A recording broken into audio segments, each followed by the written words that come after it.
Assalamu alaikum, bitches. This is your new Ayatollah speaking.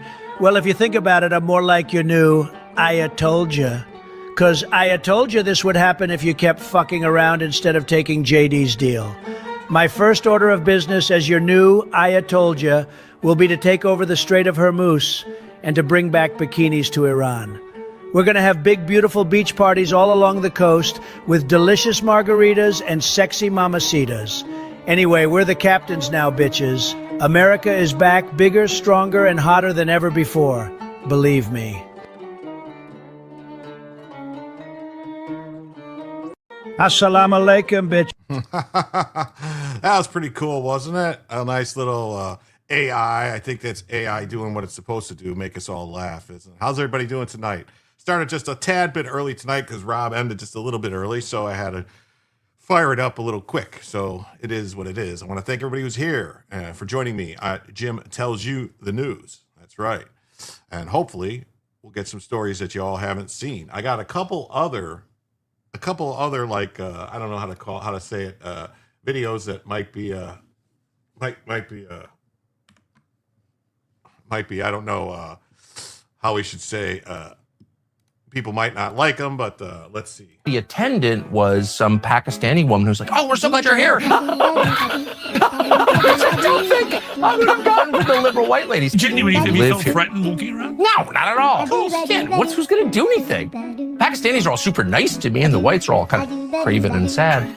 No, you're totally safe here, man. A lot of the other cultures that have come here actually have far more politeness. I agree. But there is a very lovely... The attendant. What do you think? Tucker Carlson looks pretty funny, right? We got a couple other ones here. Couple other ones here to do. Real quick. That I saw that were quite funny. Before we get into the news, we got this one. Look at this one.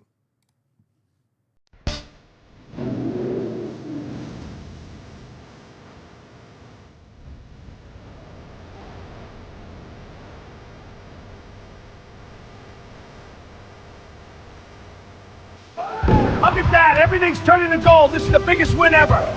Keep going, Bull. We're making Wall Street great again. That's very fitting because one of the news stories we're going to get to today is the stock market set an all new record today for intraday trading. The S&P 500 hit a high never before seen in the history of the world today. So it isn't all that bad, what everyone keeps saying. It isn't all that bad. Let's see who's here today real quick. We'll run through the people. Let's see. Kevin, what's up, Kevin? 5 hours last night. How's the back today? The back is fine. Kevin, great to see you. Mr. Sneaky Sean, good to see you. Jay Schwartz, awesome having you here. Jonathan Marcos, happy Florida girl. Pat Hacker, great to see you. Spud says, Ray, that's right. Karen O, awesome to see you. Miss Hacker, too. Let's see. Charvan is here. What's up, everybody? Spuds, yes. Derek is here from Frames and Rhythm. Awesome to see you. Anne Marie, I love that guy. That's right. What's up? Yeah. Let's see. Mama Pillow's here. Awesome. Just Dawn Soul is Ginger. Great to see you. America First. Sorry, I don't hate Tucker. I don't hate Tucker either. I just think those are funny. That's right. Jim tells you the news. That's right. Let's see. I don't want to miss anybody. Lurch Linger. What's up, Lurch Linger? Thank you again for that $5 last night, Lurch. Is Trump wearing cornrows? Yes, he is. Trump's from the ghetto. Going back to gold. That's right. Ken Krause, awesome to see you. Thanks for coming over on the raid. Dow is 50,000. Lol. Yeah, it's amazing how much it's going. I love that reggae blues meme Jim played the other night. It was pretty good, wasn't it? It was pretty good. Hey, Christine, awesome to see you. Thanks for being here. So we're going to jump into some news right away. We got some news stories, which we're going to cover real quick. This is the first one of the night. Is Emery says, I don't hate Tucker either. I just really dislike him. I hate no one. Hey, Brenda Tithe, awesome to see you. Trump is fat. Well, he could be. We all could use to lose a few pounds. So the DOJ seeks to vacate the January 6 convictions in sweeping move tied to Trump order. Federal prosecutors seek to permanently dismiss seditious conspiracy convictions against the Oath Keepers and the Proud Boys after Trump's clemency order. The Department of Justice on Tuesday filed motions to vacate the convictions of several high-profile defendants. The filing submitted to the Court of Appeals by the United States specifically seeks to vacate the criminal judgments against identified members of the Oath Keepers and Proud Boys organizations, most of whom were convicted of seditious conspiracy. In the executive branch's view, it is not in the interest of justice to continue to prosecute the case or the cases of other similarly situated defendants. Very interesting, I must say. Very, very interesting. The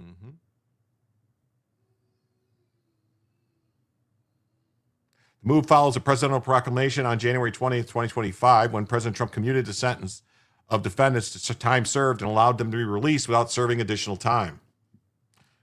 Oh, you're a Proud Boy. That's awesome, America First.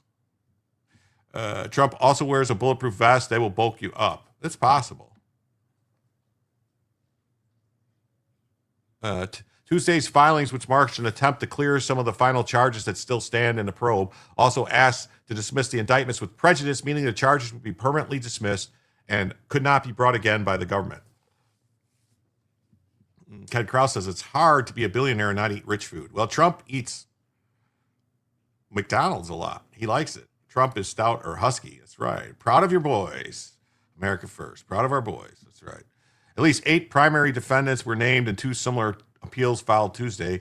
A major high-profile defendant referenced in the filings is Oath Keepers founder Stuart Rhodes, whom prosecutors previously said plotted to oppose by force the lawful transfer of presidential power when Trump lost the 2020 election. Well, allegedly he lost. I don't believe it. I think it was stolen, but that's my opinion. Rhodes was sentenced to 18 years in prison for seditious conspiracy and other charges. And guess what? This is America, and so we're all entitled to have our opinions and our beliefs. And my belief is the election was stolen, and it's perfectly within my rights to think that. I might be wrong, but I believe it. I have seen no evidence to dissuade me of my belief. The DOJ moves to wipe Steve Bannon's contempt conviction tied to the January 6th probe. Other mentioned Oath Keepers include Kelly Meggs, the leader of the Florida chapter of the organization, as well as Kenneth Harrelson and Jessica Watkins. Among the Proud Boys members mentioned, Ethan Nordine, one of the group's leaders, was sentenced to 18 years in prison after being convicted of seditious conspiracy alongside Joseph Biggs and Zachary Rell, who were also named. Hey, Ann Cummings, what's up? Great to see you. Thanks for being here. Karen O says, I'm with you, Jim. That's right. Thank you. If you steal an election, that's treason. That's what I say. That's what I say. Among the Proud Boys, okay, we saw that. The Justice Department is also seeking to vacate the conviction of Proud Boys member Dominic Pizzola, who was caught on camera smashing a Capitol window with a riot shield. He was sentenced to 10 years in prison. I just thought you were pronouncing it like a Southern man. You're going to steal on you. Still on you. I agree, Enrico Tario, 22 years. Yeah, way too long. Hey, NASCAR Mo, great to see you. Thanks for being here. McDonald's needs to go back to decent quality from 50 years ago. Today's stuff is crap. It is. McDonald's of today, it just isn't the same. There's no way in hell a weak candidate like Joe Biden got 81 million votes, legal votes, the most for any presidential candidate in the history. Yeah, that was just like, come on, man. Officials note that they were also filing similar motions for other related defendants in related cases. Hours after returning to the office in January, Trump either pardoned or commuted the sentences of nearly all individuals convicted in connection with January 6th. More than 1,500 people were arrested in connection with the protest. That's a lot of people getting arrested with the protest there. That's a lot of people. Wow. I forgot to do my spiel at the beginning of the show. How do I do that? I keep forgetting. The way the show works, it's usually 2 hours, the show. Tonight, it's going to be 2.5 hours at a minimum tonight. 2.5 hours because I owe you guys 15 minutes or so from last night. I had to end early. So it's going to be 2.5 hours no matter what, unless we hit the goal. And the way the goal works is it's $100 in total across all platforms, super chats, YouTube super chats, Rumble rants, becoming a member or gifting memberships on YouTube or Rumble, super chats. Cash App, PayPal, Coffee, Ko-Fi, Super Tips, also Locals coins, and also Kick and Twitch memberships. I add it all up. When we hit 100, I add an extra hour to the show. And then for each additional 100 that comes in, we add an additional hour to the show. So the show could be 2.5 hours tonight, 3.5 hours, 4.5, 5, 6, 8. You name it. It could be as long as you want. All right. And then as an added bonus, what I like to do is when we hit $50, we add Bella Vision. Where is Bella? Bella's out here hiding again tonight. Look at her, just chilling out there. We had the Bella Vision when we hit 50. But if somebody is so generous that they donate, an individual donates $25 or greater, then we activate Bella Vision automatically. That could be like a Cash App or a PayPal or a Super Chat, Super Tip, Rumble Rant, or it could be 5 gifted memberships would automatically equal Bella Vision for the evening. So thank you all.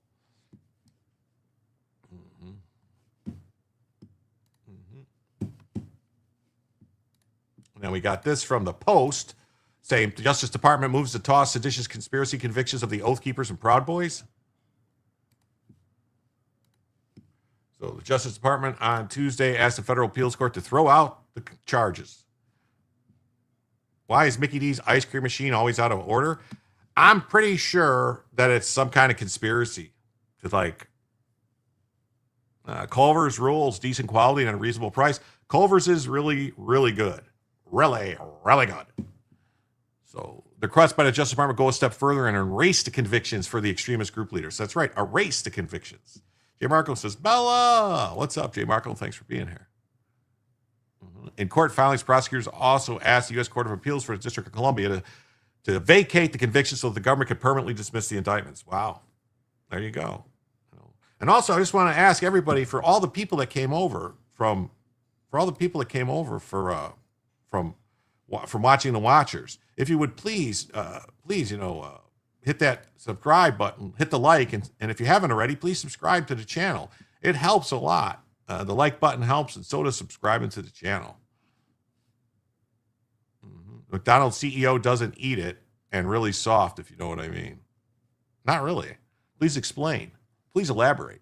The government's motion to vacate in this case is consistent with the practice of moving the Supreme Court to vacate convictions in cases where the government has decided in its prosecutorial discretion that dismissal of a criminal case is in the interest of justice.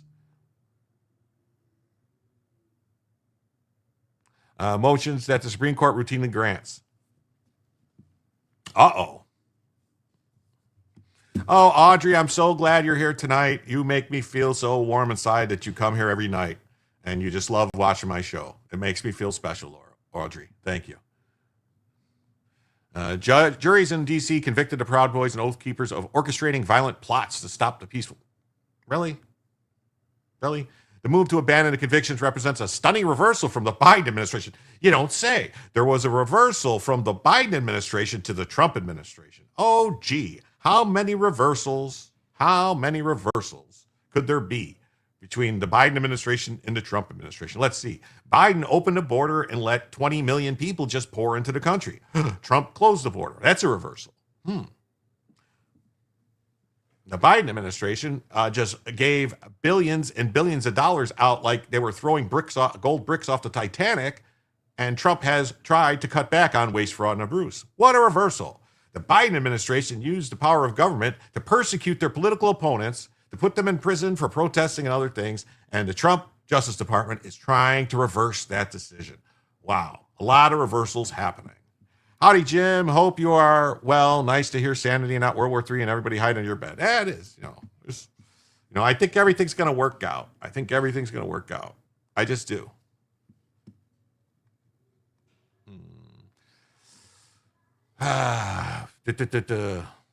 Why is this? It's part of the Trump administration's continued efforts to rewrite history of the January 6th attack. It was a protest. There was some violent people, but mainly speaking, it was a peaceful protest. Like, remember all the stuff that they said about in 2020 about all the riots? Yes, free Tina Peters. Definitely free Tina Peters. I agree. Free her immediately. The department's dismissal request also includes the convictions of Oath Keeper members Kelly Meggs, Kenneth Harrelson, Jessica Watkins, and Proud Boys members Ethan Nordines, Joseph Biggs, Zachary Rell, and Dominic Pizzola. Are the clouds letting up over Eric Swalwell, or is the storm just starting? I think the storm is just starting on Eric Swalwell. I personally think Eric Swalwell is going to go to prison for this. I do. I think he is. I think they're going to Harvey Weinstein him. They're going to Bill Cosby him. They're going to Danny Masterson him. I mean,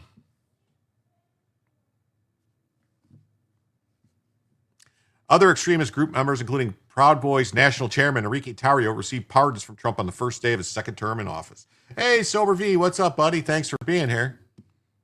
Rhodes was sentenced to 18 years after he and several lieutenants were convicted in one of the most consequential cases. One of the most consequential bunch of bullshit cases. Prosecutors said Rhodes and his followers stockpiled guns for possible use. So where were these guns they stockpiled? Oh, they were at their house. They didn't bring them. Oh, they didn't bring them. Yeah, with Swalwell on his way out, let's do Schiff now. Pretty please. Schiff has some splaining to do about his actions at the Standard Hotel with his good friend Ed Buck. That's all I would have to say about that. Is this really just for the governor's race, or did he blackmail someone? No, I don't. I'm confused by that question. I don't know what you mean. You're saying that Schiff did. Same thing from Newsmax. DOJ moves to toss the J6 convictions. All right. On to the next story. Story number 2 of the evening. Let's go. 4 killed in latest U.S. strike on suspected drug trafficking boats. That's right. This is the 50th. Bring it up. The 50th strike on drug boats since this started. This is the 50th boat that's been hit. Swalwell needs to be put on trial and found liable for sex abuse. Yes, he does. Actually, he's going to go to criminal trial. January 6th was a setup with the FBI smashing out windows designed to do one thing, stop the challenging of the election. Yes. Yes, that's true. Yes, it was. Well, Robert Gruler has rated the stream. That's awesome. Thank you so much. Thank you so much.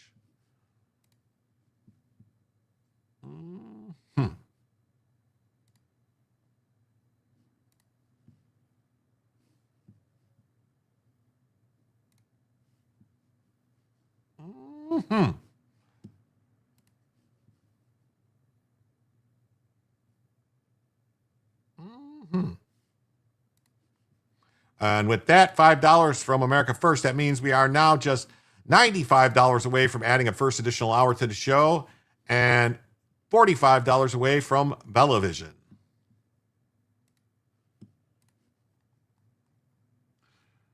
On April 14th, at the direction of South Carm Commander, the U.S. military said it struck a drug trafficking boat of terrorist organization Eastern Pacific on Tuesday, resulting in the death of 4 people.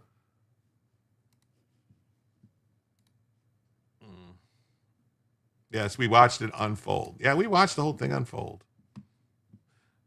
So they conducted a lethal kinetic strike on a vessel operated by domestic designated terrorist organization. Intelligence confirmed the vessel was transiting known narco-trafficking routes in Eastern Pacific and was engaged in narco-trafficking operations. The April 14th strike, which was yesterday, conducted and followed another strike which was conducted on Monday. So there was a strike that was conducted Monday, and then yesterday was another one. Yeah, 95 hours of show. Let's go. Could be. Could be as long as you guys want. Could be. An earlier operation on Saturday killed 5 people. So Monday, there was a strike Monday, there was a strike Tuesday, and there was a strike Saturday. So it's pretty much like almost every day they've been cracking these. Like every day they've been cracking them out. It's like bang, bang, boom. Bing, bang, boom.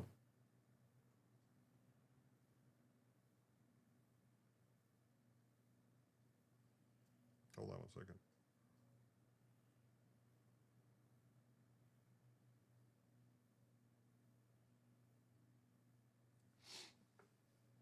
Okay. Since September last year, the U.S. military has carried out numerous strikes against suspected drug trafficking vessels in the Caribbean Sea and Eastern Pacific as part of Operation Southern Spear, aimed at stemming the flow of illicit drugs into the United States. Joseph M.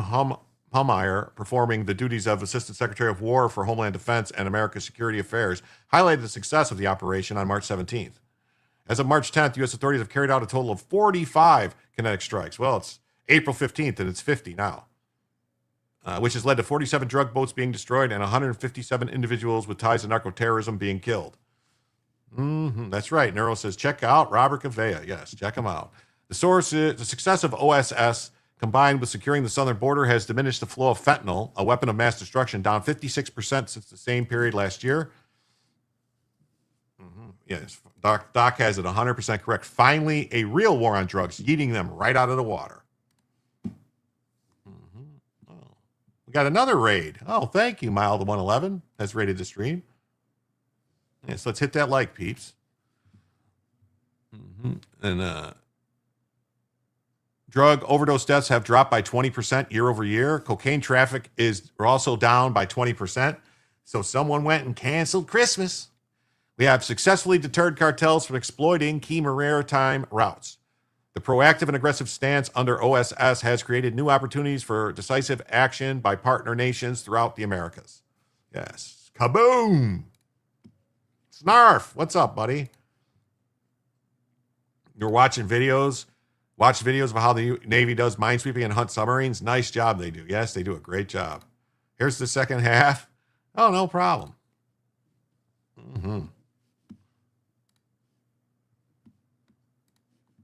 Criticism of boat strikes, questions of legality. In a March 16th statement, the American Civil Liberties Union, they should be changed their names to the Anti-American Civil Liberties Union, said that the Inter-America Commission of Human Rights recently held its first hearing. Oh, so they had their first hearing. with the ACO and other groups arguing that Trump administration's actions violate international and domestic law. No, they don't.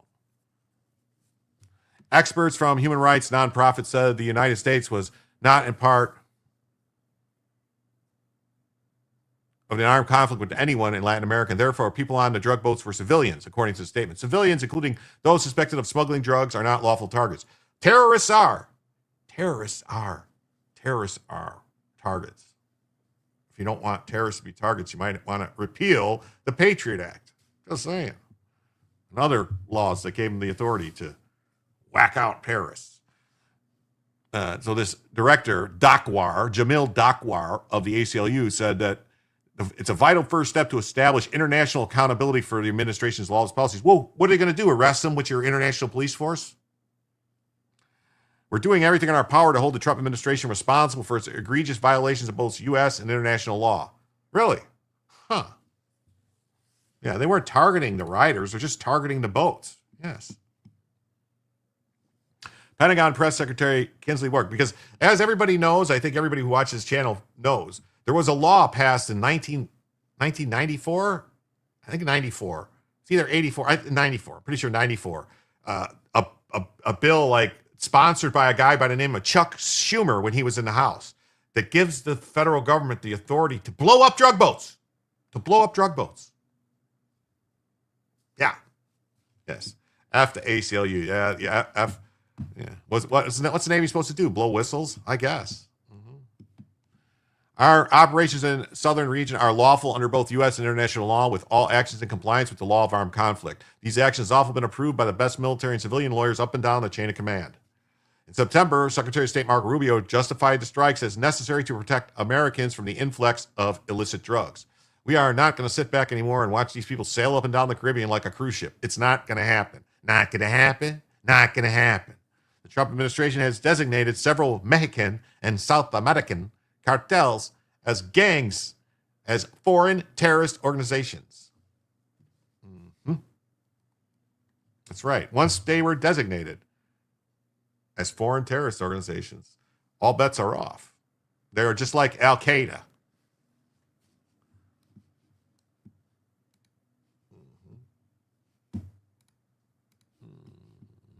U.S. launched a strike on drug boat. Same difference. No difference. What happened? What happened?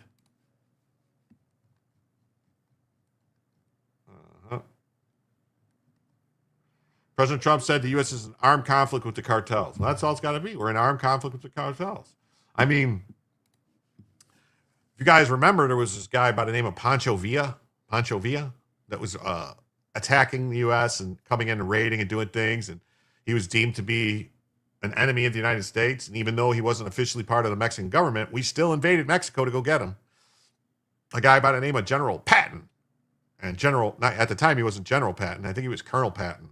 He might have been Lieutenant Patton at the time, or Captain, because it was like he was really young. He was with a guy by the name of General Pershing, who invaded Mexico and made it all the way to Mexico City before the Congress had said, hey, come back, don't do that.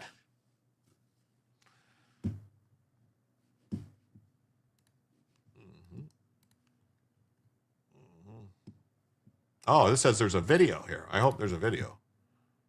U.S. military blew up another drug boat in the Eastern Pacific.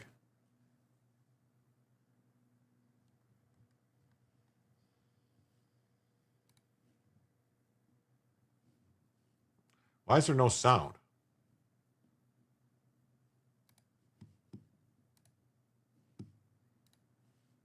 Oh, wow, look at that. You guys see that? There's the boat.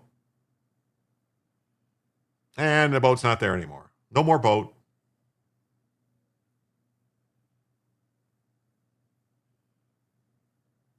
Wow. I guess that's one way to sink a boat.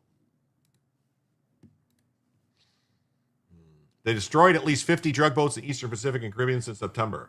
Last month, U.S. Southern Command announced that they conducted a military strike on a narco-terrorist network in Ecuador. At the order of Secretary of War Pete Hegseth, Southcom directed joint forces to support Ecuadorian forces conducting lethal kinetic operations against the designated terrorist organization within Ecuador on March 6th. I see they're using Rumble. Yes. What's the difference between a conflict and a war?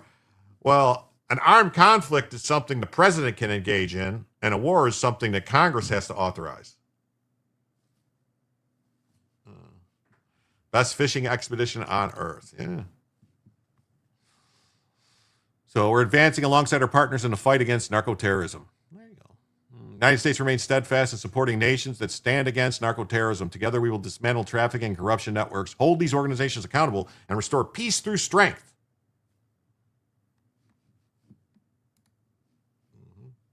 All right. Next story. Gavin Newsom announces future of Eric Swalwell's House seat. Here's who could replace him.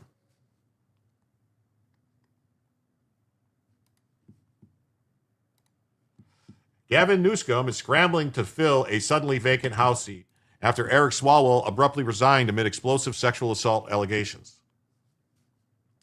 Newsom on Tuesday ordered a special election for August 18th to replace the embattled Democrat whose political career came crashing down after accusations torpedoed his run for governor and forced him out of Congress.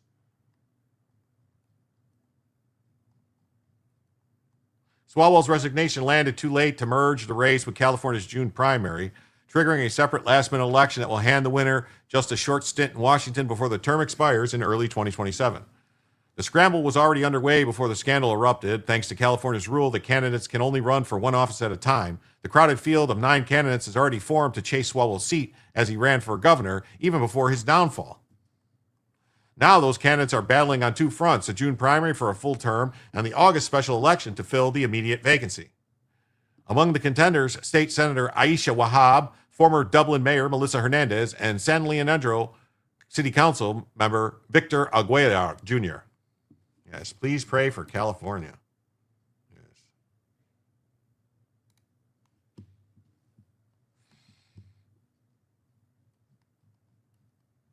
So that's it. That's the story.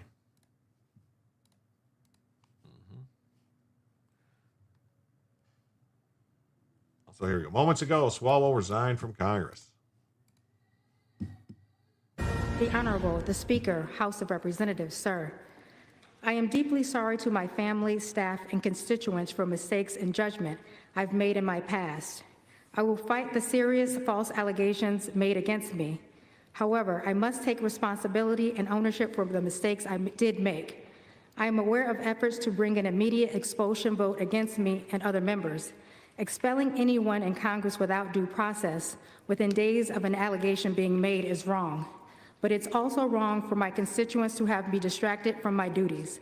Therefore, I plan to resign my seat in Congress effective at 2 p.m. Eastern Time on April 14th, 2026. I will work with my staff in the coming days to ensure they are able, in my absence, to serve the needs of the good people of the 14th Congressional District. Signed sincerely, Eric Swalwell. He said duty. Okay, there you have it. That was just moments ago. Breaking news on the floor. He said duty.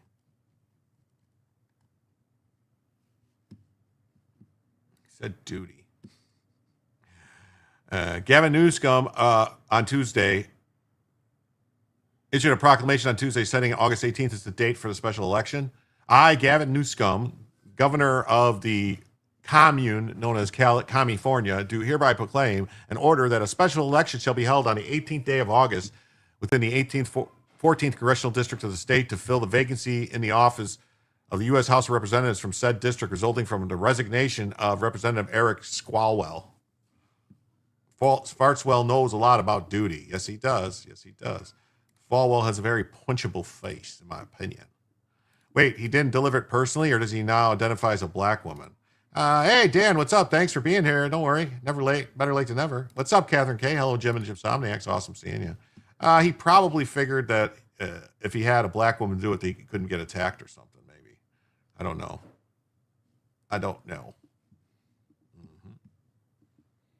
Members on both sides of the political aisle had called for Swalwell to resign or face expulsion. What's it say? Must be why I hate shopping. I'm so sorry, Jim. Tried twice now. PayPal failed me. Always wrong code. What? That's all right, Karen. I don't know. I mean, I also have Cash App. You can try that. It's up there now. They're pinned to Cash App and PayPal are pinned in the chat. I don't know what you're saying that code doesn't work. Is it the one for you're saying the one on my thing doesn't work? No, it's a tip jar, so it works. You just click on it, it should work. You're saying you can't get into yours.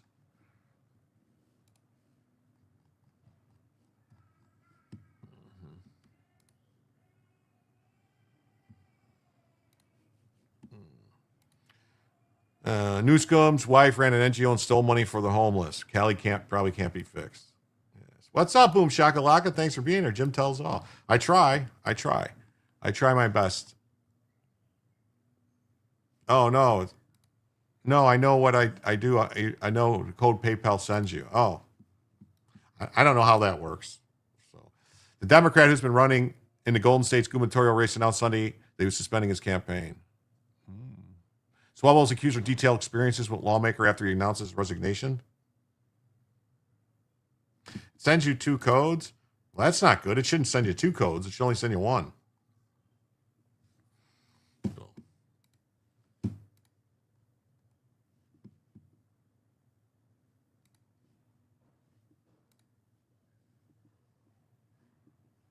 We got this story here. Tennessee Senate passes an amended transgender healthcare tracking bill.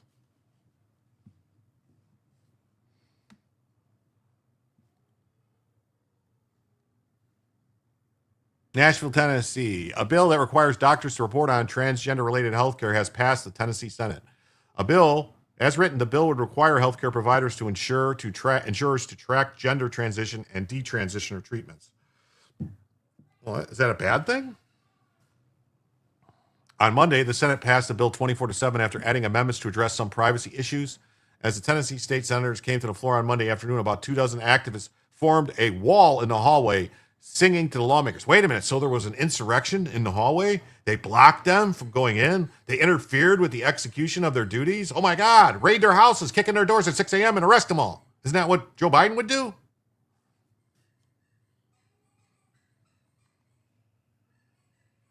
The group led by Tennessee Equal Protection was there to protest Senate Bill 676, a proposed state law that would likely require doctors to report on transgender-related health care ahead of its near final vote.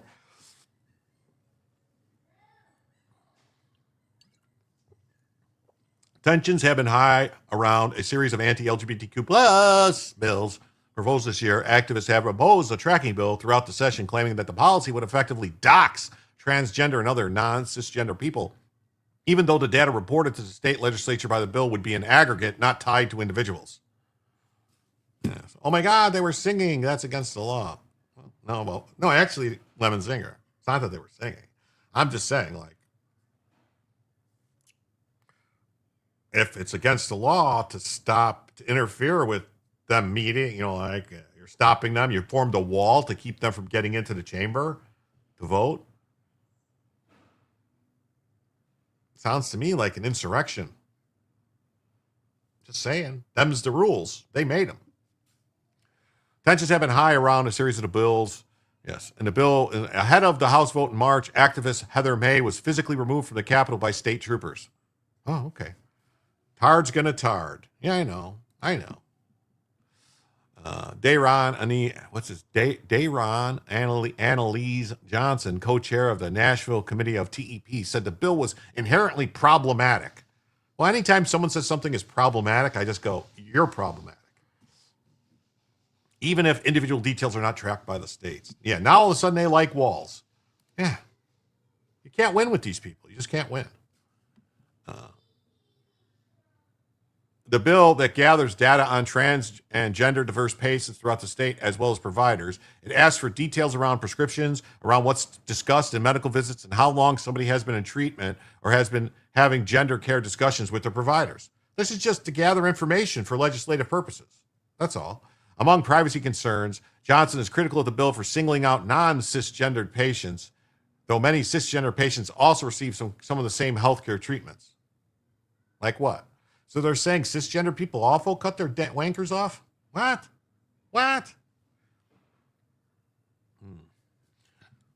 Yeah. People take hormone supplements like testosterone or estrogen for different conditions. Yeah, for the opposite of what they're taking them for. To specifically target transgender patients, the bill is written to require healthcare providers and insurers to track gender transition and detransition treatments, including mental health treatment, medical interventions, and surgeries that stop, reverse, or help an individual cope with the effects of gender transition procedure due to the resolution of any inconsistency between the individual's sex, individual's perceived sex, or perceived gender. HIPAA? Well, no, they're not asking. None of the stuff they're asking for is protected stuff. None of it is protected information. They're not asking for any patient information. Yeah, information can be good. Yeah. They need to know this stuff. That way they know what's going on. They want to know what's going on in the state. What's actually going on? What are the numbers of people actually going through this stuff? They don't want to know who the people are. They don't want to know anybody's names or nothing like that. So none of the protected HIPAA stuff, because that only has to do with like personal information, like has to do with you. But just telling them, 5,000 people, let's say, went through this procedure doesn't anyway violate HIPAA.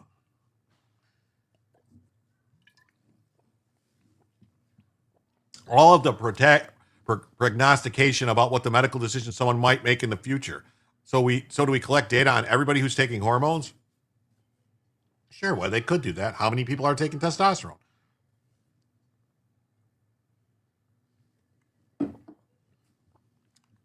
Information is always good. To hear any cry about singing during a legislative session is just stupid. J6 are saying too. They had the hammer dropped.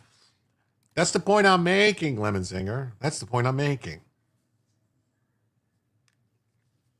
It's always okay when a certain side goes and interrupts legislative things from happening and goes in there. But one time, the right did it, and holy hell, the whole world came to an end. And people's houses, their doors got kicked in at 6 a.m. That's all. That's the thing I'm trying to, that's where I'm going with this. That's all. Data on those taking hormones and getting gun permits. Sure, they could do that if they wanted to. What about the poor folks that took up this transition nonsense and then transitioned to a sex or gender that they thought would solve their problems, and they just want to be left alone? They want to be able to go back to their birth gender. Why is the party always for universal health care and for choice? They're always choice, but only one way. I just find that curious. After more than a half-hour debate, the Senate passed the bill 24-7 with every demon rat and Senator John Stevens voting against it. They also added a pair of amendments to allow the Attorney General to investigate those who do not comply and to remove county-level data from the required report. Taylor said his amendment removed county data was inspired by a conversation with protesters who raised concern about individual HIPAA rights if there are a limited number of transgender individuals in a low population county. Yeah. Oh, okay. So they're not going to have it broke down by counties, because what if there's only 1 or 2 transgender people in the county? Then they're saying, if there's only 2 trans people in the county and you say these 2 people did this, you're kind of HIPAA violating them.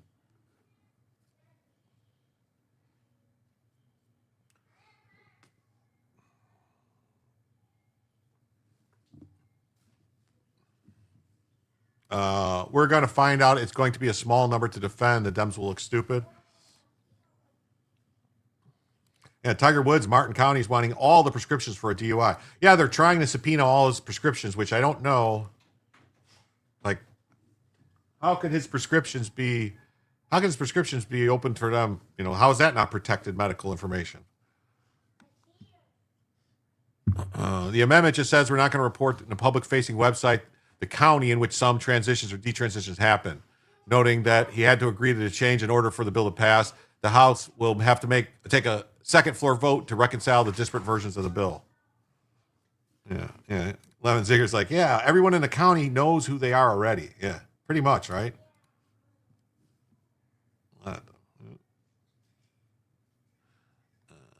Protesters said ahead of the meeting that the amendment was a small victory, but that the bill is still part of an effort to intimidate the trans community. I don't see how it's an effort to intimidate the trans community.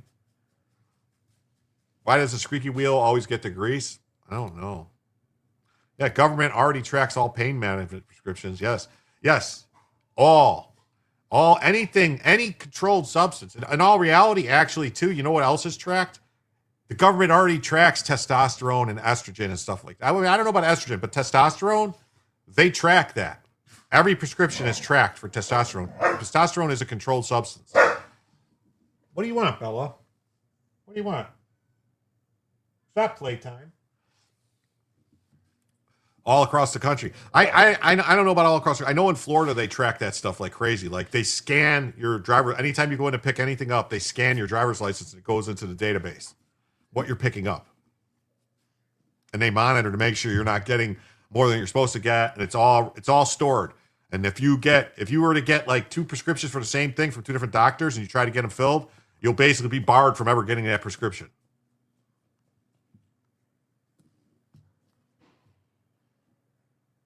Yes, Bella lives. Yes, she does. Bella does live. Bella is alive and well.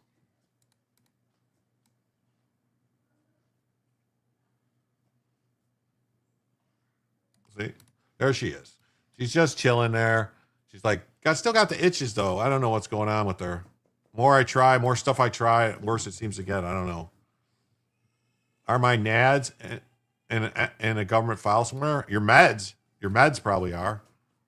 That's a Florida thing? Okay. Nothing wrong with verification. Despite the apparent olive branch, Taylor also somewhat admonished protesters. Those who protest our bills, I think, would do better if they would engage with us and talk with us about what their concerns are rather than immediately screaming at us when we walk into the chamber, calling us fascists. Democrats, including Senator Ramush Akbari, criticized the bill. Wow, we got some guy named Ramush Akbari. He criticized the bill. Mentioning privacy concerns, but also a provision of bill that prohibits localities from banning conversion therapy. What? It's unfair for us to legislate in a way that allows or bans the banning of behavior. It's unfair for us to ban the bannings. What? There's ample evidence on the dangers of conversion therapy. No, there's not. There's no evidence of dangers on conversion therapy. It's all in your head. There's a dangers in forcing these young people to go into these programs. What?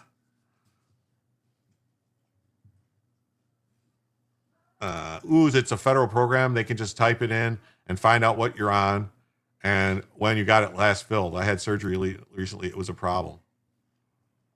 Akbari acknowledged her argument was an uphill battle following the U.S. Supreme Court's decision earlier this month, which ruled states cannot ban conversion therapy because it violates the First Amendment.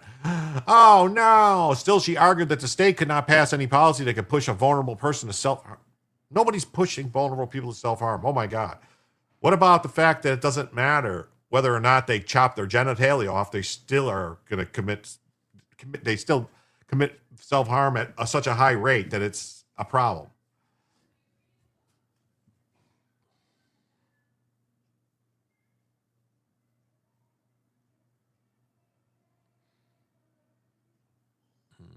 This is not just a vanity decision, but instead it's a life-affirming care. I don't think so. I disagree. You don't need people to affirm your life. That's not how this works, people.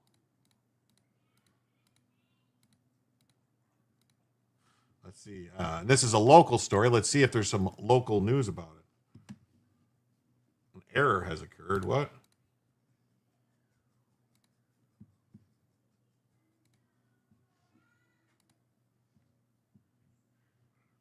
What?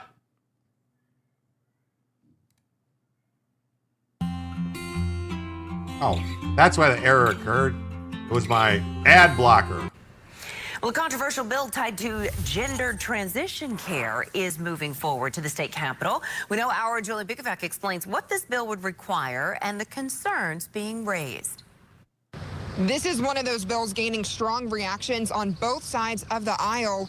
And if it does become law, then that would mean that healthcare providers will have to report certain information to the state about gender transition and detransition care. The Senate passed the bill Monday in a 24-7 vote, and it would require doctors to submit data to the state, including things like procedures and treatments tied to gender transition care.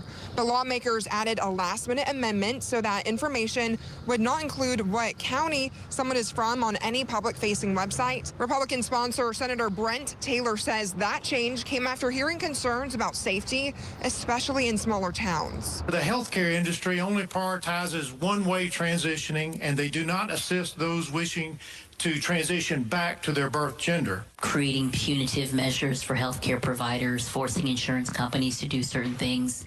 and using resources in this way shouldn't be a I priority. have to hold on. I have to say, when I read the name Ramesh Akbari, that was not what I was picturing. That's not what I was picturing. Shouldn't be a priority. And while lawmakers debated the policy, some patients are now speaking out about their own experiences navigating the system. I really didn't have any resources there to facilitate a detransition.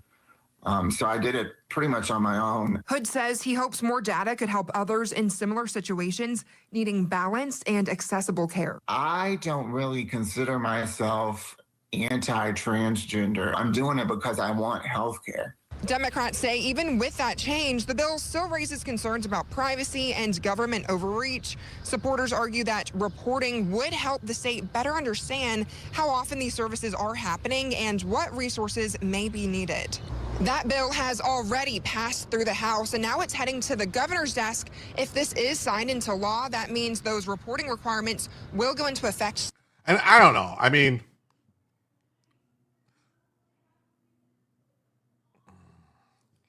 is it just me, or does this reporter look like she's had way too much plastic surgery? I mean, is it just my opinion, or is it the makeup? Because I mean, look at her cheekbones, look at her chin, look at her lips, her eye. I mean, that screams like a lot of work been done. But maybe that's just the makeup. I don't know. You guys tell me. Maybe I'm old man, and I don't know. But that to me, she's like on the verge of becoming that girl from The Boys. The character, the actress that played Starlight, that completely screwed up her face. She is wearing a mask and Botox. I'm just saying, like, ladies, please don't do this to yourself. Don't. You don't need to do this to yourself. Look at us.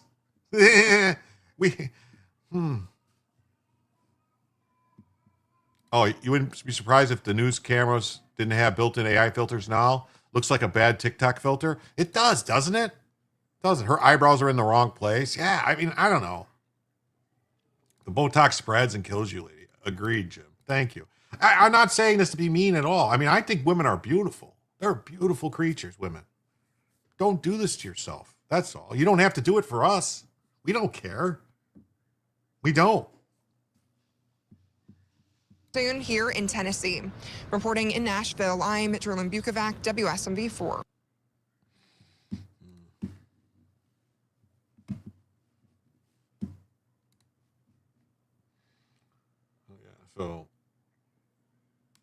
Oh wait, this is the Charlie Kirk Act is headed to the Governor Lee's desk. I guess let's look at this.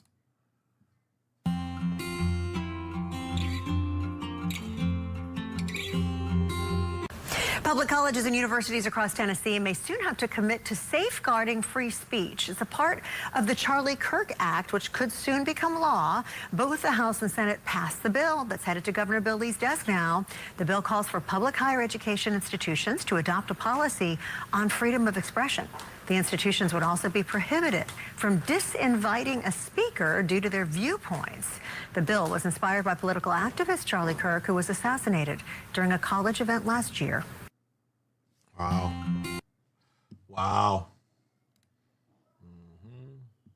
Tennessee passes the transgender thing. All right. Now we got this next story here. Let's see. Before I get to that, though, Michelle says that my friend's daughter just had plastic surgery and her eyes are now small and she almost looks Chinese. So sad. She was very pretty with large, seductive eyes. Wow.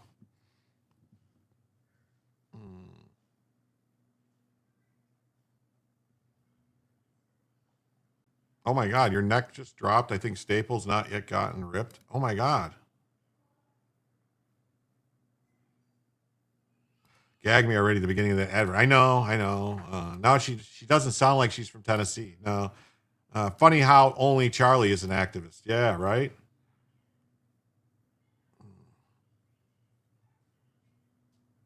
Pull up Monty Python's Life of Brian. What is a woman? Hysterical.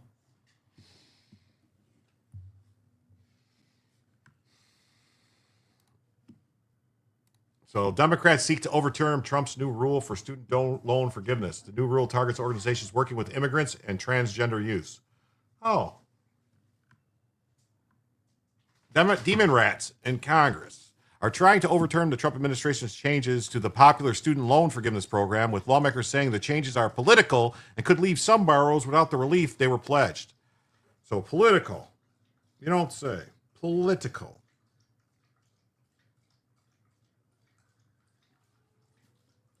The Public Service Loan Forgiveness Program cancels loans for qualified public service workers after they made a decade's worth of payments. It has long been open to those who go to work for government, public schools, fire and police departments, public hospitals, and nonprofits. But last fall, President Trump's administration wrote a new rule that empowered Education Secretary Linda McMahon to kick borrowers out of the program if they're employed by groups whose work is deemed to have a substantial illegal purpose. Well, that would make sense, right? Why would we want to forgive people's loans that are committing illegal acts?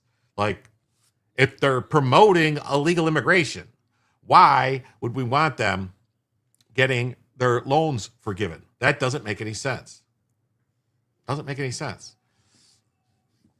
So it's set to take effect in July. The rule is aimed primarily at organizations that work with immigrants and transgender youth. How about illegal immigrants is what they're talking about. Illegal immigrants, not legal immigrants. All of these immigrant rights groups are all for illegal. Illegal. On Tuesday, Democrats in both the House and Senate introduced resolutions to overturn the rule, calling it a clear attempt to intimidate and punish certain organizations. While the measure may get a vote, it's unlikely to pass. So there's that. Okay, and then let me go here. There was other thing I wanted to talk about real quick before we get into some other stuff.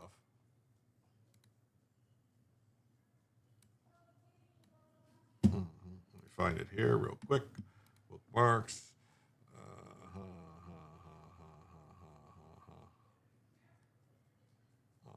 This was some good news I want everyone to see. This is our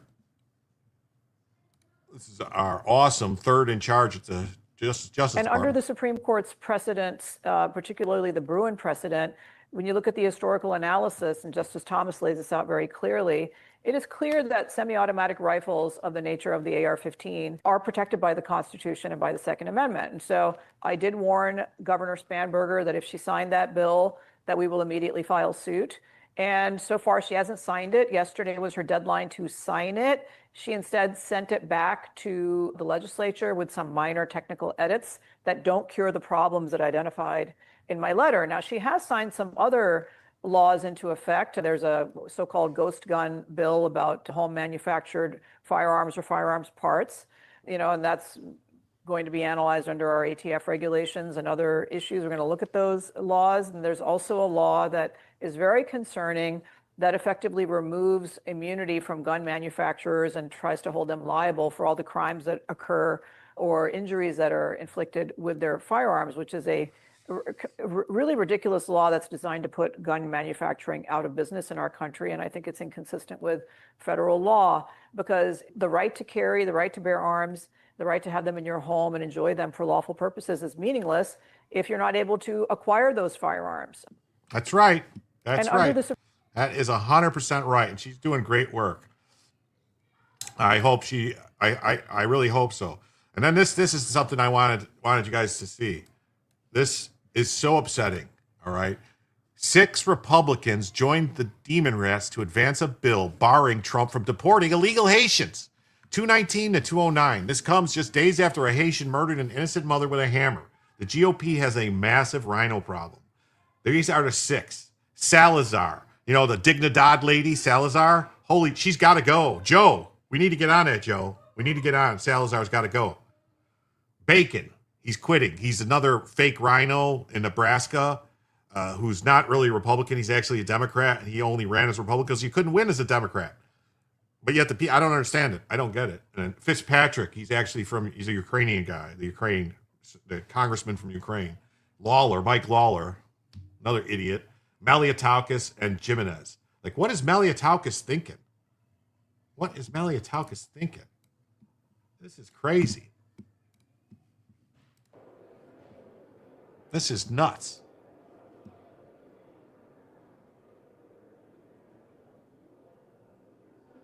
Vote. The yeas are 219. The nays are 209. The motion is adopted. The clerk will report the resolution. So those names are, for everyone that knows, Salazar, she's from Florida. Bacon is from Nebraska, I believe. Omaha, Nebraska. Fitzpatrick, I think, is from Pennsylvania. Lawler is New York. Meliotowskis is New York. And Jimenez, I don't know. I don't know where Jimenez is from.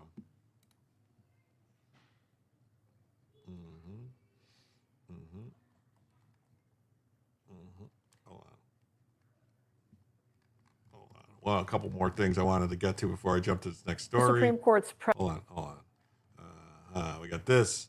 Check this out. So this is from the Fat Electrician, which I know you guys don't know his channel. He is great. 2 for my state. What the fuck? Yeah. How does states even get a say in what the Second Amendment says? It's right in the Constitution, shall not be infringed. I don't know, man. I don't know. Yeah, vote them all out and start from scratch. That's what I say. That's what I say. There's a new trend in government. Both Republicans and Democrats are pushing blatantly unconstitutional policies, knowing that they'll get away with it for years until the Supreme Court finally steps in. The only real way to stop it is accountability. If a law or policy is ruled unconstitutional, anyone who voted for it or implemented it should be immediately removed from office and barred from holding office ever again. Yeah. Lawler and Meliotowskis have huge Haitian constituencies.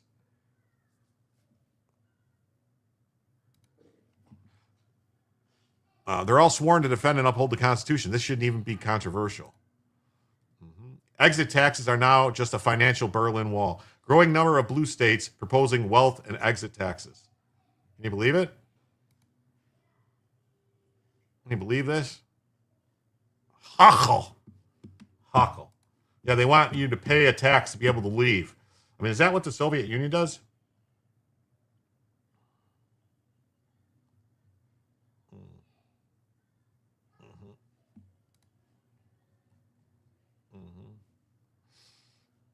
You guys heard about this stuff from, it's been covered a lot, but this is a good article from Julie Kelly that I wanted to cover. It says, despite the fiery opinion by the D.C. appellate court yesterday ending Boasberg's mini trial, he's got more tricks up his sleeve or his robe. The chief judge of D.C. Circuit just won back-to-back writs of mandamus, a rare feat. No green jacket, but rather another black mark for Judge Boasberg.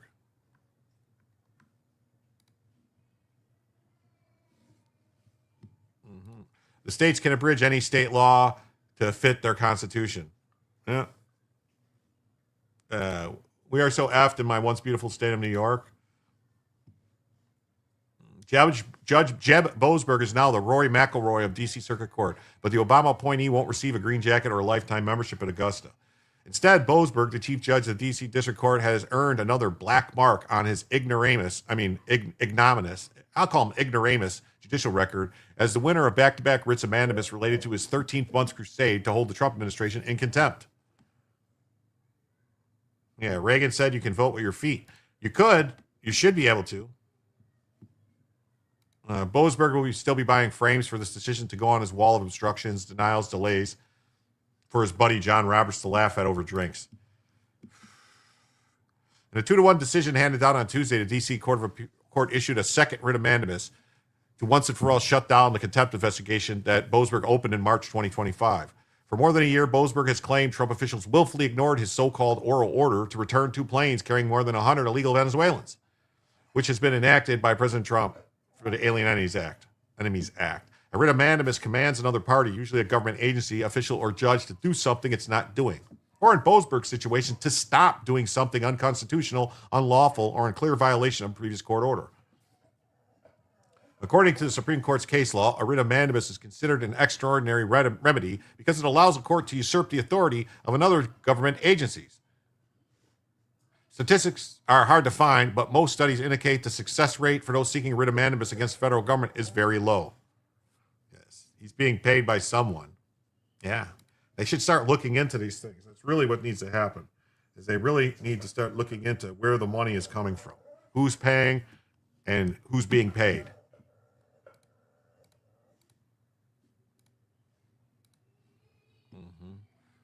And the likelihood of a plaintiff, in this instance, the Trump Justice Department, winning 2 writs of mandamus in less than a year against arguably the most powerful district court judge in the nation is roughly around the same chance that Justin Rose will someday win the Masters. if at first you don't succeed. The writ of mandamus against Boasberg came in separate 2-1 panel decisions late August.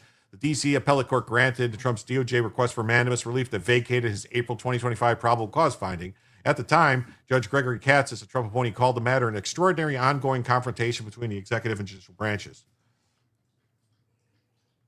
Judge Naomi Rao, also a Trump appointee, noted that the Supreme Court has already overturned Boasberg's initial temporary restraining order in the case, which served as a corollary basis for the disputed oral order, and acknowledged that the unprecedented nature of Boasberg's conduct. This case is highly unusual, and I have found no other like it. Perhaps because no other district court has threatened criminal contempt against the executive branch officials as a backdoor to coercing compliance with an order that has been vacated by the Supreme Court.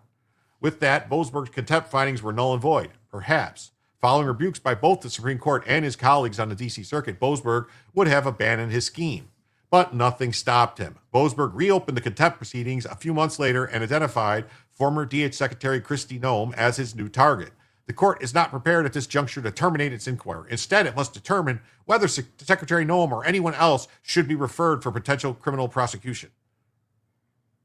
He then scheduled a mini-trial against Noem and the administration, hoping his unprecedented gamut will result in at least one top Trump official sent to prison. In December, Boasberg went so far as to order live testimony from Erez Revenui, the self-proclaimed whistleblower who made unsubstantiated allegations against then-acting Deputy Attorney General Emil Bove, now an appellate court judge, and from Drew Ensign, the DOJ prosecutor who has handled the case from the start. Both sides shall appear in person at such hearings and will have the opportunity to question witnesses. Once again, the D.C. Appellate Court a few days later had to halt Boasberg's crusade, issue an emergency stay of his inquisition, and eventually resulting in today's decision to officially end it for good.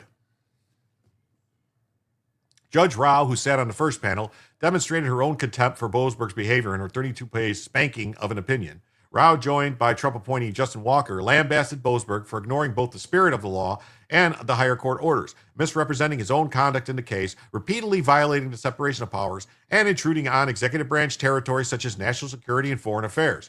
Biden appointed Michelle Childs authored an 80-page dissent. Childs ordered an 80-page dissent. What do you know?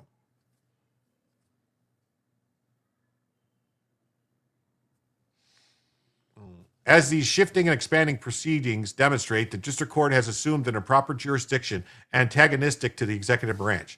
Mandamus is appropriate again to forestall unwarranted judicial intrusion into executive branch decision-making regarding matters of national security and to halt the district court's inquest.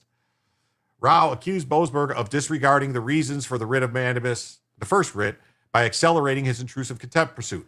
Despite the court's admonition to respect the separation of powers in this sensitive inquiry against senior executive branch officials in conduct of foreign affairs, the district court not only chose to squarely pursue criminal contempt, but also expanded the scope of its investigation. Walker plainly noted that Boasberg's written temporary restraining order related to the deportation of illegals, posted about an hour after his alleged oral order to return to planes, on the evening of March 15th, did not reflect his verbal statements made in court. That is enough to resolve this case. From the time between the oral order and the written order, the government did not violate the oral order. Then, once the written order superseded it, the government did not violate the written order. The upshot is that because the government did not violate an order, there are no witnesses to subpoena, no reasons to prosecute, and no people to hold in contempt. Wow, we had another raid on Rumble. What is going on with all these raids on Rumble? Thank you so much, Mosky. C.W. Nowski or Shawowski. Unfortunately, it appears that those will not be the last words related to this ongoing problem. Let's see who that is. It says the Quiet Part Pod. So it's the Quiet Part Pod. Thank you, the Quiet Part Pod. Let's see what the other one was. Mild has rated the streams. Mild. Thank you, Mild. That's a lot of raids. Thank yous.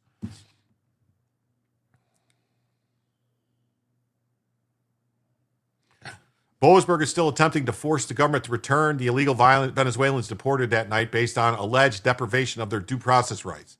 That also is on appeal. Boasberg has put a hold on his own order demanding the Trump administration figure out a way for the illegal Venezuelans tied to Tren de Aragua to make their habeas claims, even though they are not in U.S. custody, as a matter is kicked back once again to the D.C. Appellate Court.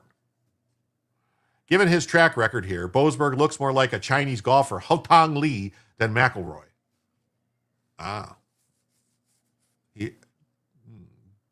Double pars. That's very interesting. Yes, thank you to Quiet Part Pod so much. Thank you.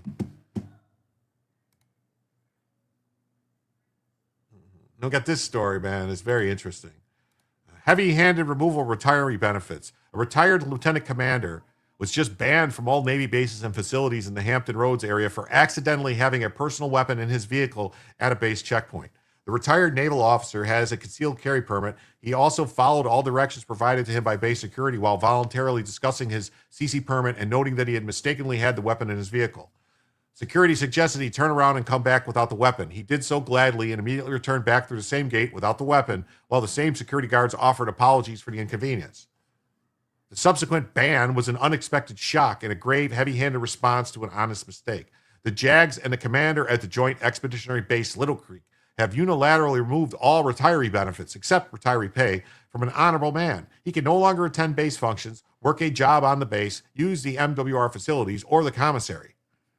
Based on Secretary of War Hegseth's desire to ensure Second Amendment rights are defended by our institutions and that those exercising those rights are not unlawfully weaponized against, I pray this ban is quickly reversed. Here's the letter. This guy accidentally just came on. Here's Hegseth. Like, Hegseth just said this. The very day that Hegseth said this happened to that guy. Our great republic was founded on a simple yet bold idea. Our rights as citizens are not granted to us by government, but instead by God. 250 years ago, the Revolutionary War was fought to secure our God-given rights. The Second Amendment to our Constitution enshrines the right of all citizens to carry weapons to protect themselves, their families, and their fellow countrymen. The War Department's uniformed service members are trained at the highest and unwavering standards. These warfighters, entrusted with the safety of our nation, are no less entitled to exercise their God-given right to keep and bear arms than any other American. Our warfighters defend the right of others to carry. They should be able to carry themselves. Recent events like what happened at Fort Stewart, Holloman Air Force Base, or Pensacola Naval Air Station have made clear that some threats are closer to home than we would like. In these instances, minutes are a lifetime, and our service members have the courage and training to make those precious short minutes count. Before today, it was virtually impossible. Most people probably don't know this. It was virtually impossible for War Department personnel to get permission to carry and store their own personal weapons aligned with the state laws where we operate our installations. I mean, effectively, our bases across the country were gun-free zones. Unless you're training or unless you are a military policeman, you couldn't carry, you couldn't bring your own firearm for your own personal protection onto post. Well, that's no longer. The memo I'm signing today directs installation commanders to allow requests for personal protection to carry a privately owned firearm, with the presumption that it is necessary for personal protection. If a request is for some reason denied, the reason for that denial will be in writing and will explain in detail the basis for that direction. Again, the presumption is service members will be able to have their Second Amendment right on post. Not all enemies are foreign, nor are they all outside our borders. Some are domestic. Confirming your God-given right to self-protection is what I'm signing into action today, and I'm proud to do so.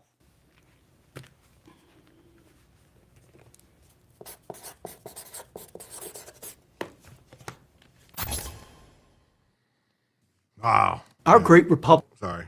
So there's that, and then and then let me find it here because that story came out. And then, hold on, we'll get to that in a second. That in a second. That in a second. Where's it at?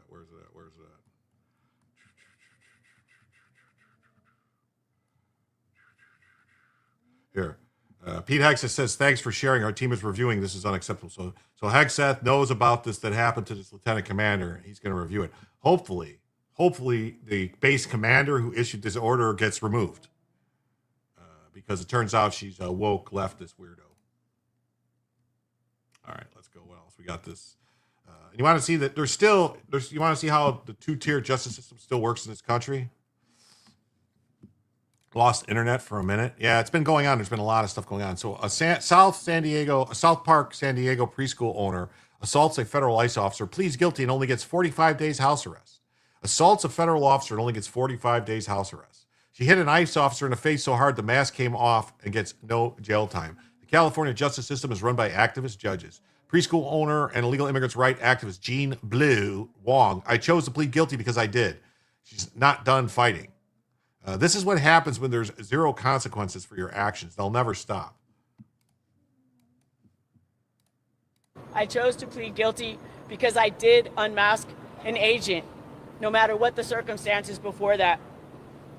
But I will never normalize giving unchecked power over myself, over my family, over you, my neighbors, my kids, to any agency that openly admits it does not follow basic standards. That's Jean Wong, known as Blue Wong, and today a federal judge sentenced her to 45 days house arrest for assaulting an ICE agent last July in Linda Vista. Court documents say Wong slapped an agent during an ICE operation at the Mesa Vista apartments, knocking his face covering down.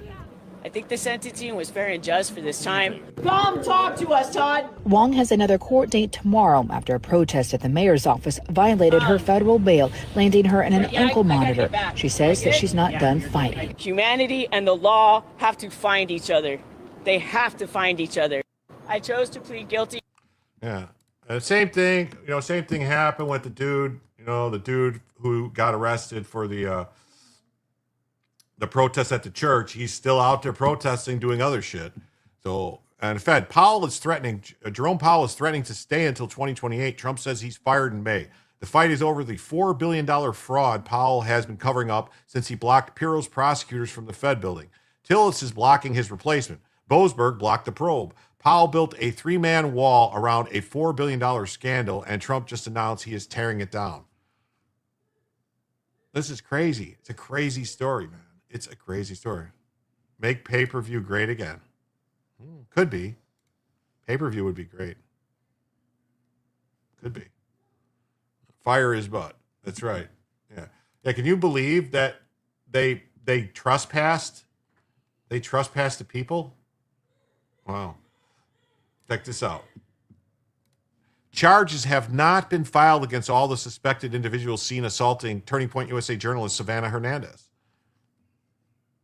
Chris Ostrocco, and Paige's boyfriend have been charged with just misdemeanors. Hernandez is suffering from a concussion, 2 sprains, and multiple bruises as a result of the assault. Hernandez was assaulted by at least 6 people during Saturday's protest. Diana Ostrocco, the mother, has not been charged, even though video appears to show her making physical contact with Hernandez and refusing to leave her alone. Additionally, the 2 women who were seen assaulting Hernandez with sex toys have not been charged. The Hennepin County Sheriff's Office tells me this is still an active investigation. A spokesperson added, "Our investigators are among the best in the state and are committed to a comprehensive victim-centered approach. They work closely with the victim, review all available evidence, including videos, and interview witnesses to ensure every detail is examined." Hernandez told me that the outside of the initial report taken by the officer who ended up having to escort her to safety, that no investigators from the sheriff's department have even reached out to her, and she had to follow up with them herself. She adds that no one has asked her about her medical records or injuries. I'll be submitting this information on her behalf, even though it has not been requested. So here's some more video of what happened to Savannah.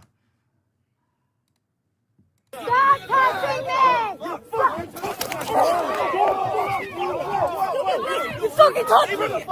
Jesus Christ! I had a 200-pound man that shoulder checked me.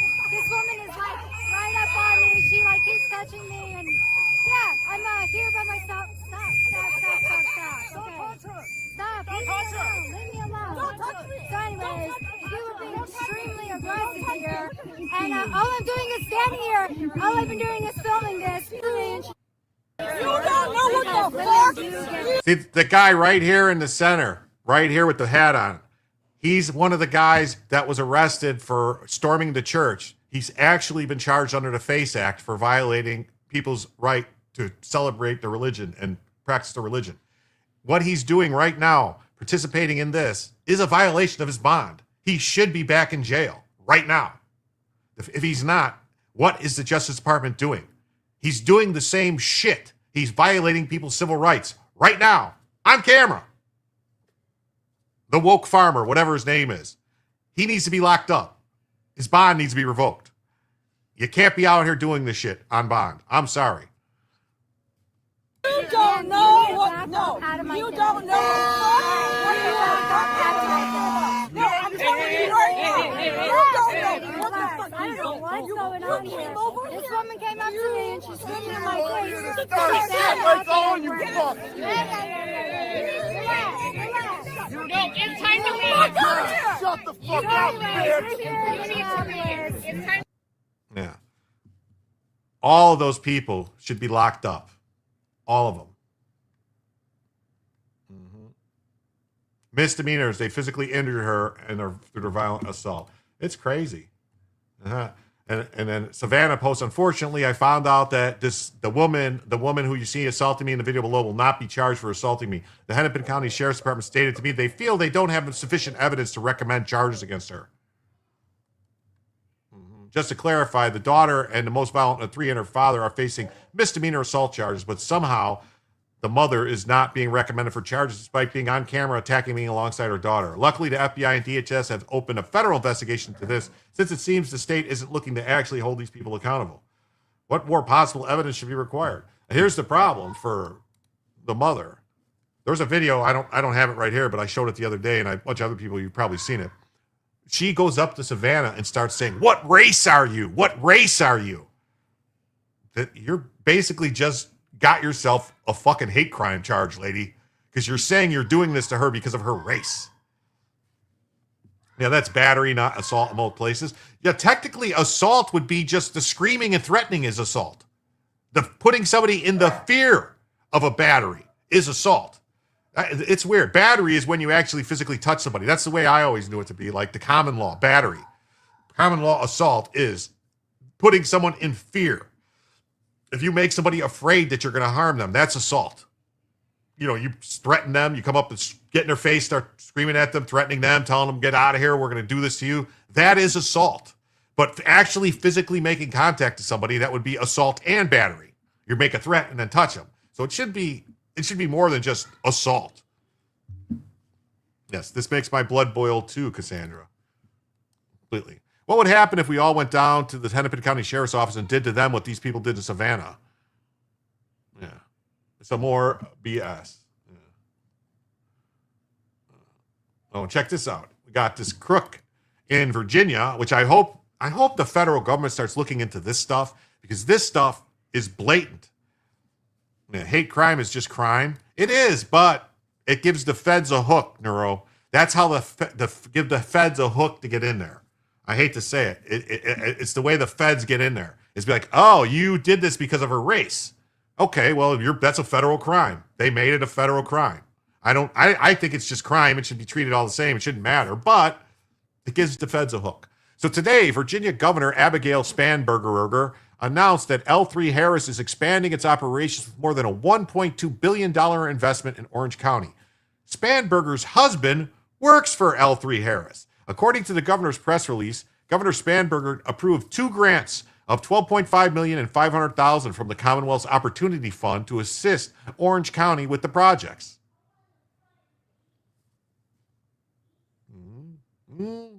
The governor also approved the performance-based grant of $5 million from the Virginia Investment Performance Grant, an incentive that encourages continued capital investment by existing Virginia companies. Funding and secure services to support L3's employee training activities will be provided through the Virginia Jobs Reinvestment Act.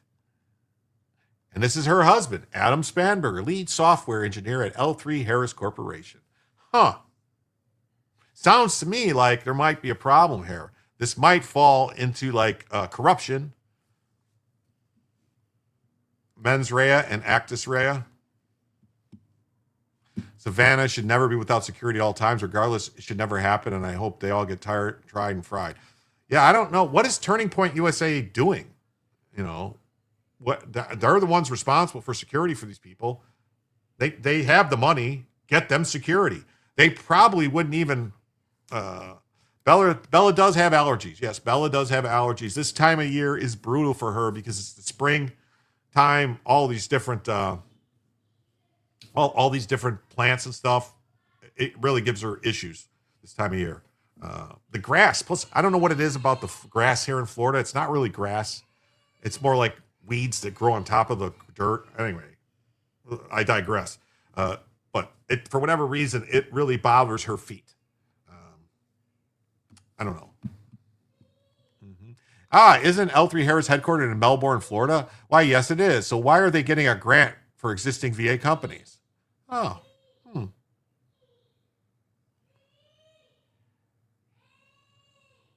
Ralph Northam did similar. He gave his wife taxpayer dollars for her nonprofit projects. Funny that she wasn't all about early childhood development, and he was all about aborting them.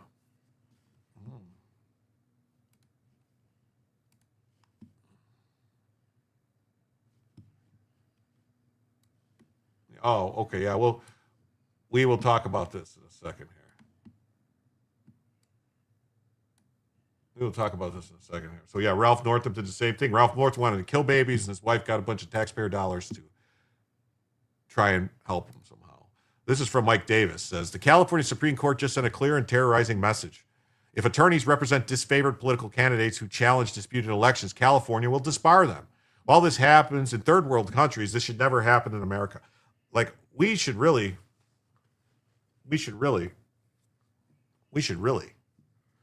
not have these private organizations in control of who's an attorney. I mean, this is crazy. Yes, Jim, yes, right? Apparently she was just there shooting B-roll and they attacked, but still security at all times. Leftards know who she is. Yeah, she should have at least like one security, a body person, a body man, they call it, to be with her.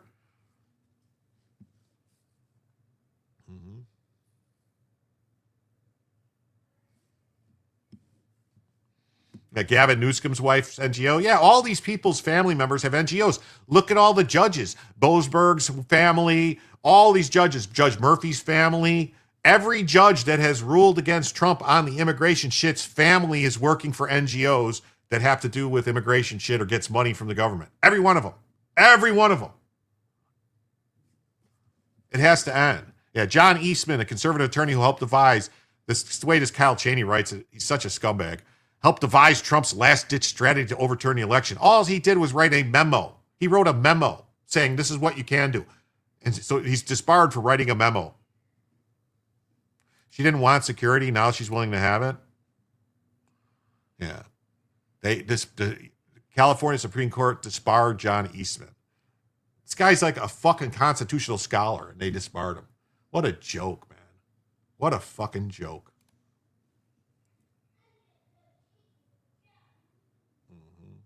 Now, Elon Musk is basically going to war with South Africa. South African laws are literally super racist, plain and simple. It's not complicated. Imagine if a law was called the white empowerment instead of black empowerment, people would have a seizure. South Africa has now more anti-white laws than apartheid had anti-black laws. Think about that for a second. The current South African government has objectively implemented apartheid 2.0.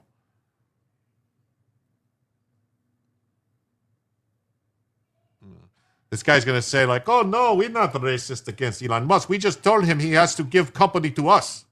When it comes to the social media brouhaha from Elon Musk, I pay very little attention to that because I know our laws are not racist. They are empowerment laws that are meant to empower the various people in our country who were discriminated against. And discrimination was perpetrated against black people, in particular Africans, colored, and Indians.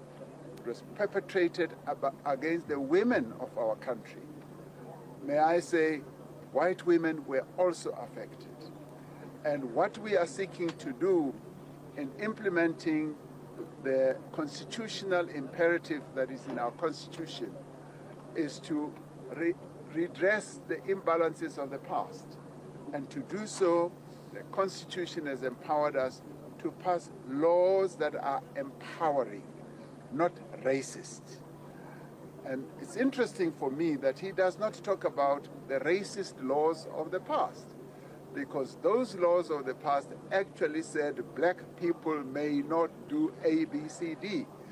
They may not live in this place or that place. They may not do certain jobs. And this was delineated by race.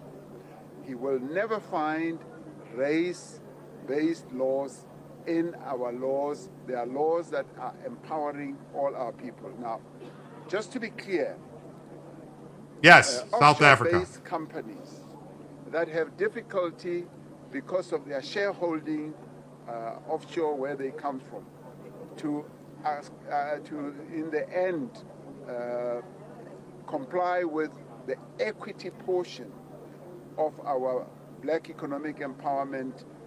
Yeah, the equity portion. Yeah, if you want Starlink, if you want to give Starlink to South Africa, you got to give us equity in your company. That's what they're saying. This is like the fucking same shit the Chinese do, except for this is just like, no, it has to be given to black people.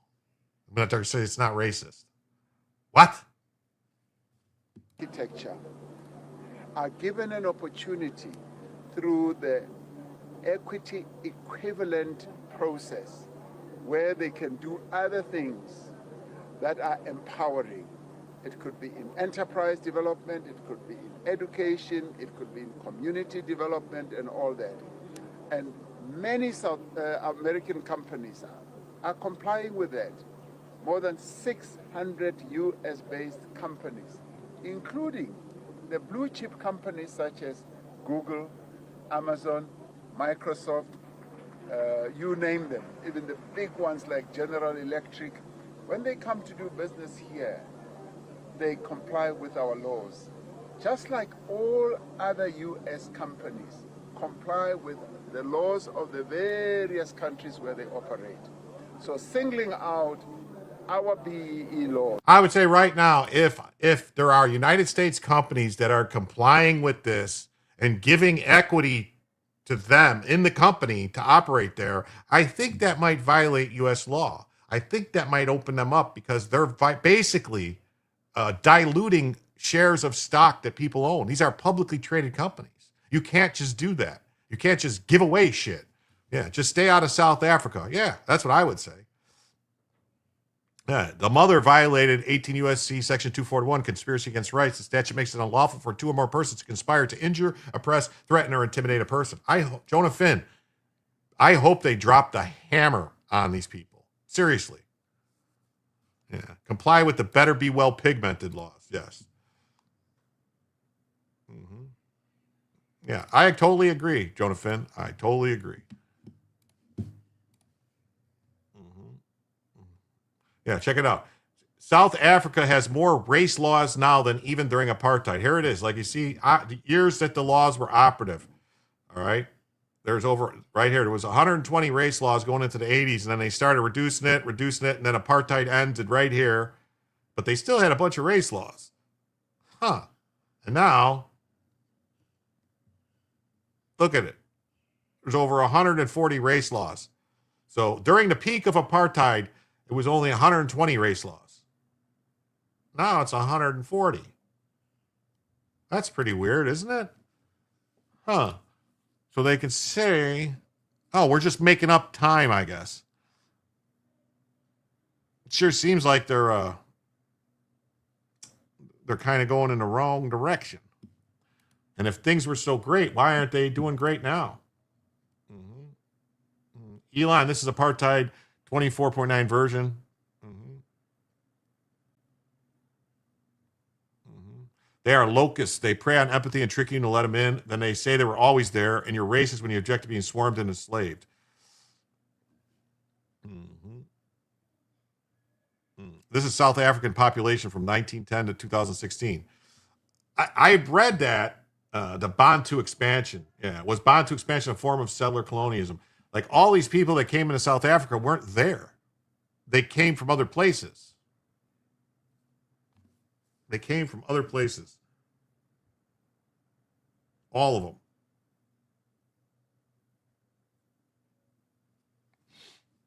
Mm-hmm.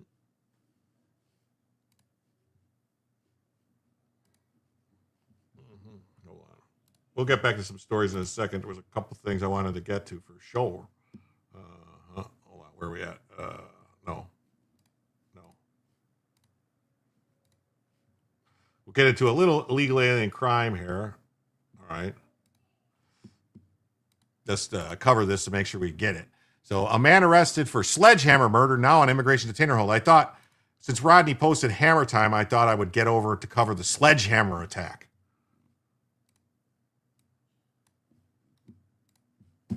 A man is charged with murder in a case investigators say is anything but accidental.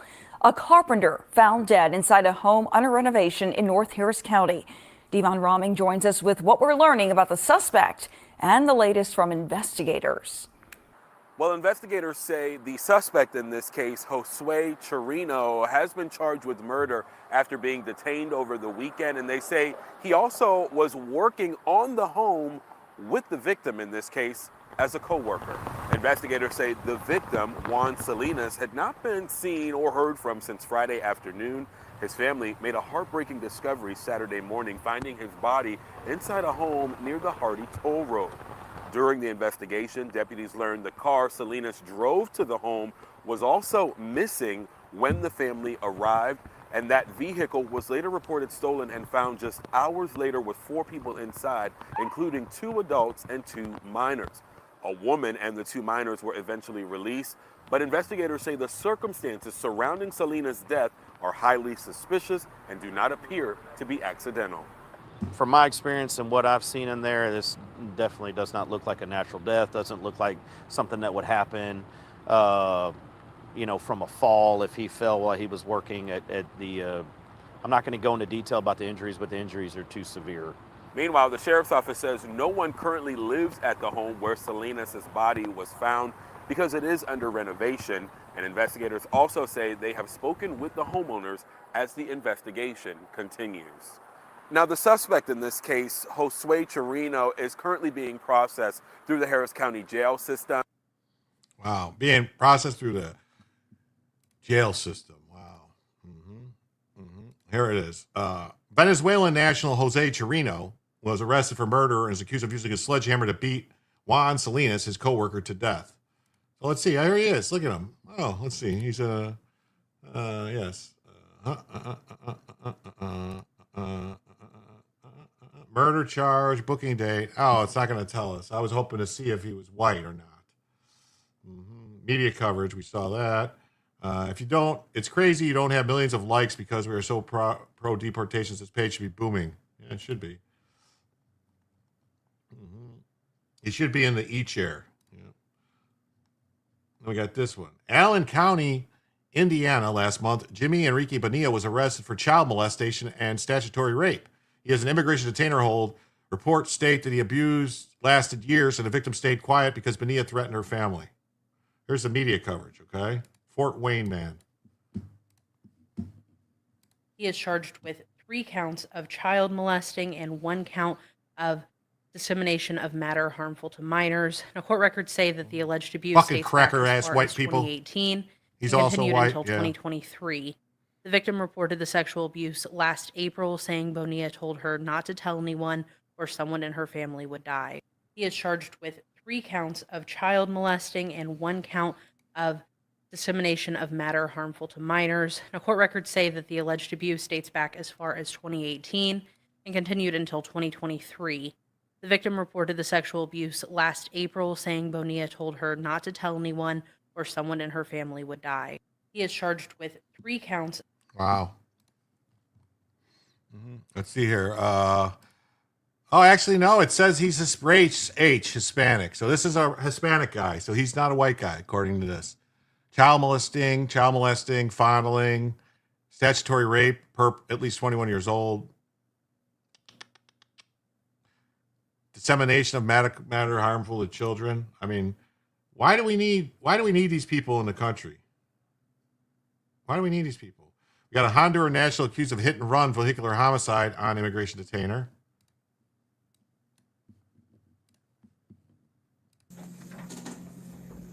All right, sir, you're charged with leaving the scene of a crash with death.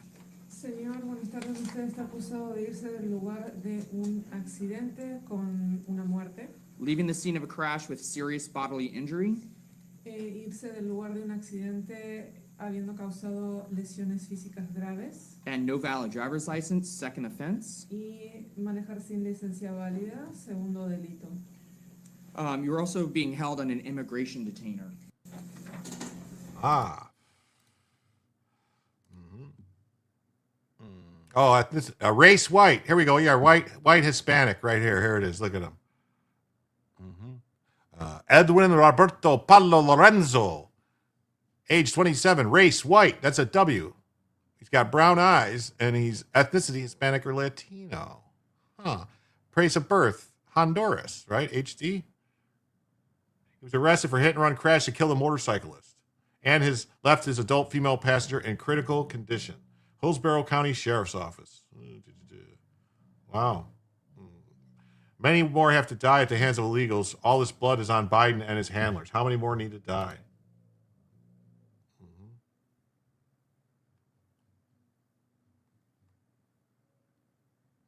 Man charged with liquor homicide was arrested for a fatal hit and run in Keysville, is now facing additional charges. Evidence detectives were developed. Probable cause to charge him with vehicular homicide, leaving the scene, reckless driving.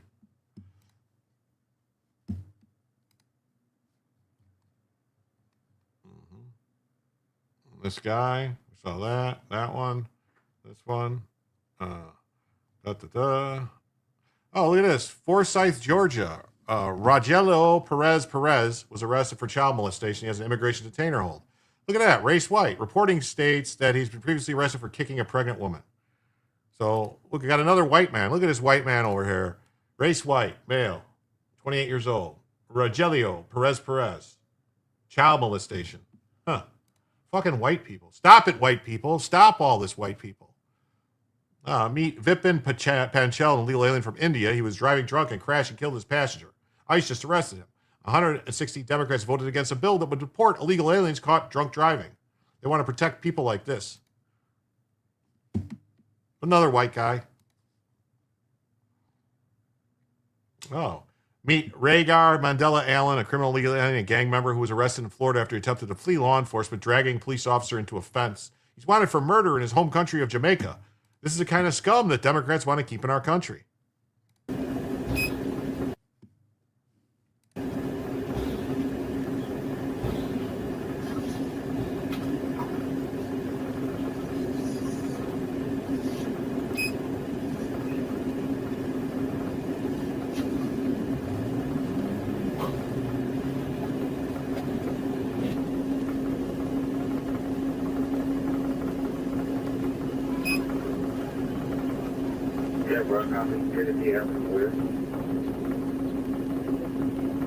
Hey, Lady Bama, thanks for being here. Wow. This guy, you know what? He's Jamaican me crazy. Tulsa County, Oklahoma yesterday, Willie Ricardo Escobar was arrested for murder. He has an immigration detainer hold. Wow, looks like a nice guy. Look at his God, look at the neck on that guy. That's some crazy stuff there. Wow. Murder in the first degree, hold for ICE.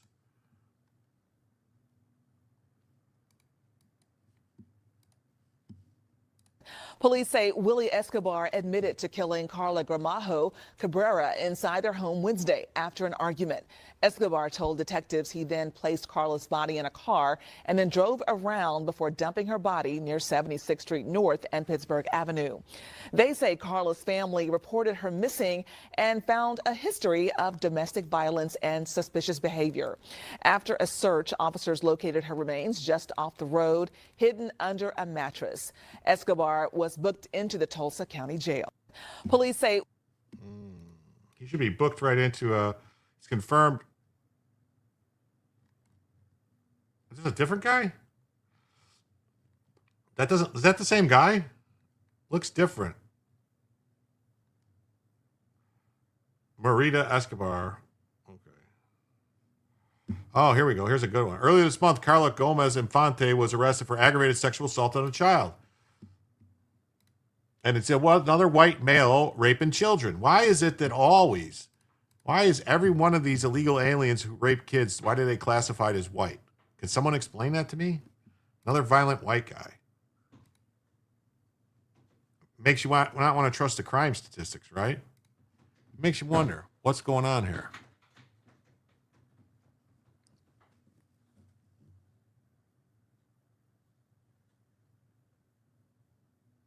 Who's at the door? Is that Elijah or is that James?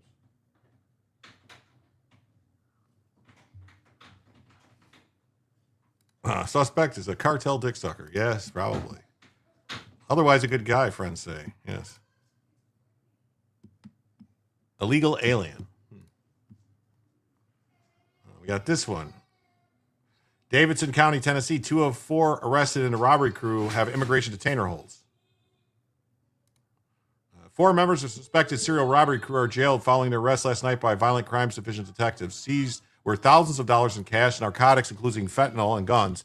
Detectives responded to a market robbery Wednesday night on Foster Avenue, in which shot was fired into the air as the suspects demanded cash from an employee. They'll break my door? Maybe I should unlock it, huh? Let's see who it is. Yeah, give me a second here.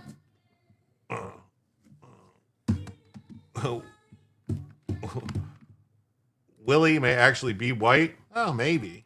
Let me see what's going on here. Sorry, it takes me 1 second here to see what the problem is.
Sorry, people.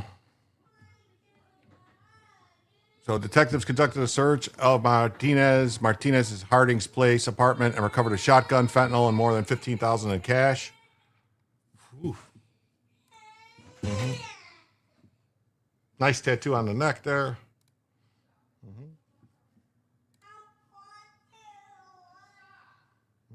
Last month, Gustavo Polanco Hernandez was arrested for child molesting. He has an immigration detainer hold. It's reported that Polanco Hernandez accused of molesting 2 young girls who lived there. He threatened to keep them quiet. Another one in the country illegally. Male, Hispanic. Oh, okay. Gustavo Polanco Hernandez. I mean, you guys noticing a pattern here?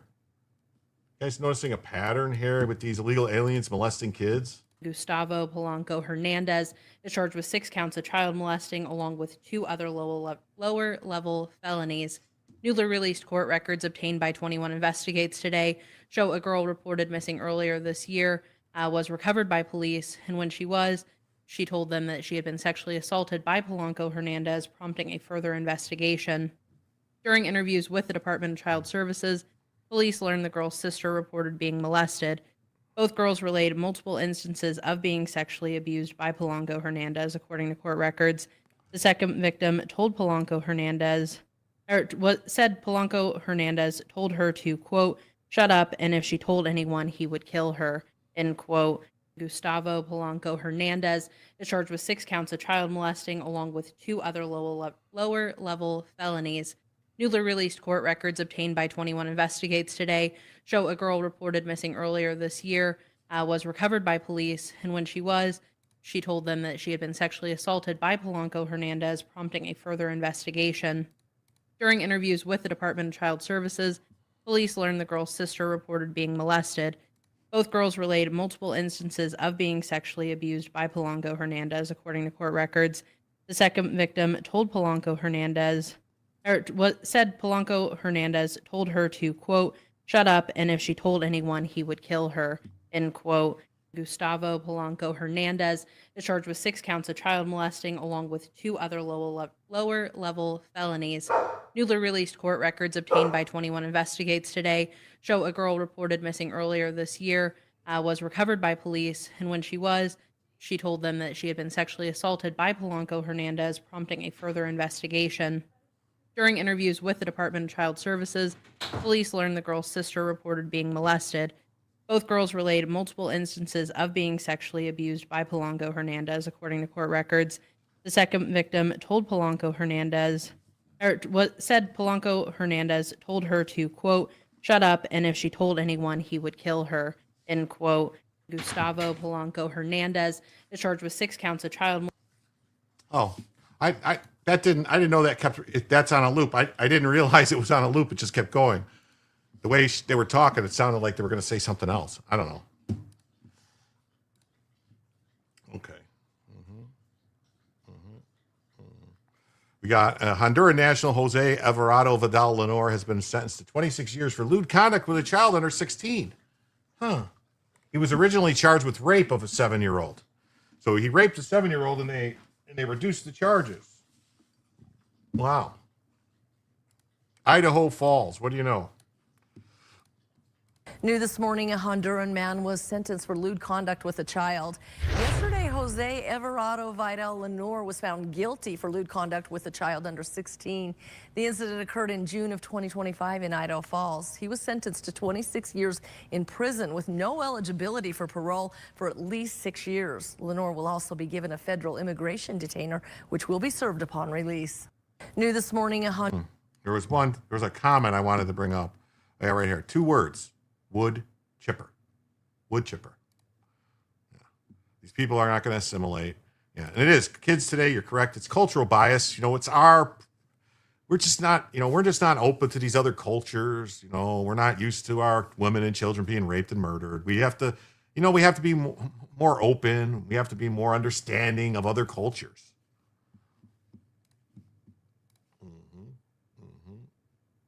Here's the prosecuting attorney's statement.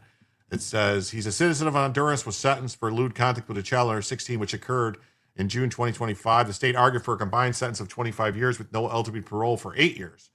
The defense argued for probation. The Honorable Michael J. White, 7th District Judge, sentenced him to 26 years in prison with no eligibility for parole for at least 6 years. Oh, so he'll get out in 6 years. They're going to give him parole. He has a federal immigration detainer which will be served upon any release. Bonneville County Deputy Prosecuting Attorney argued on behalf of the state.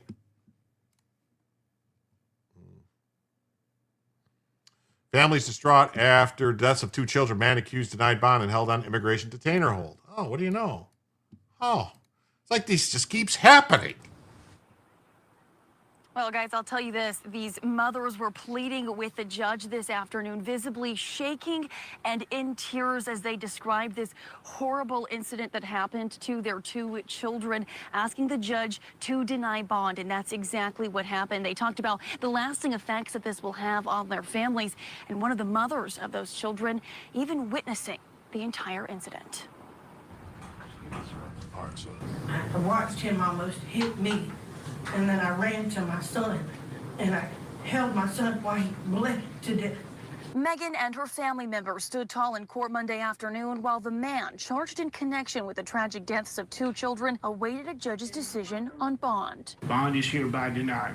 But before that decision, the judge heard from the 7th Circuit Solicitor Barry Barnett, county coroner, and other family members. According to Barnett, following the crash on Sunday, Perez was unable to provide a field sobriety test. His words were slurred, and he could not hold himself up while responders were asking him questions. Barnett says Perez lost control at a very high rate of speed, and according to witnesses, went off the road and hit the 2 children. Now I have to bury my brother that looked up to me on his own birthday. The 2 kids are 12-year-old Darion James Robbins and 9-year-old Mikael Lee Smith. The 2 were best friends, according to their mothers, and frequently spent time together. The family's now pleading with the public to take drinking and driving seriously. They don't have the chance to live their life to the fullest. If you decide to drink, stay at home. It is not a driving activity. It's not fun, it's not cool. For everyone young and old, it's not cool. Perez was charged with 2 counts of felony DUI resulting in death, open container, and driving without a license. He will appear for his court date in General Sessions on June 18th. Now, according to the judge, immigration has sent over a detainer on Perez. We have reached out to ICE to see what his legal status is here in the U.S. and whether he has any visas. As soon as we learn that information, we'll share that with you. Yeah, he doesn't have any visas. I want to say thank you to the Big Harry gifted one Jim Tells You membership over there on Rumbles. That gifted membership went to the other yellow. Thank you so much. That means we are now just $90 away from adding a first additional hour to the show and only $40 away from Bellavision. Thank you so much, the Big Harry. Mud got ran over. That's right. Every single demon rat in the Minnesota House Rules Committee voted to block investigations into fraud under Tim Walz with a straight face. Demon rats endorsed $9 billion in stolen tax dollars. It keeps happening, folks. It just keeps happening. The happening keeps happening.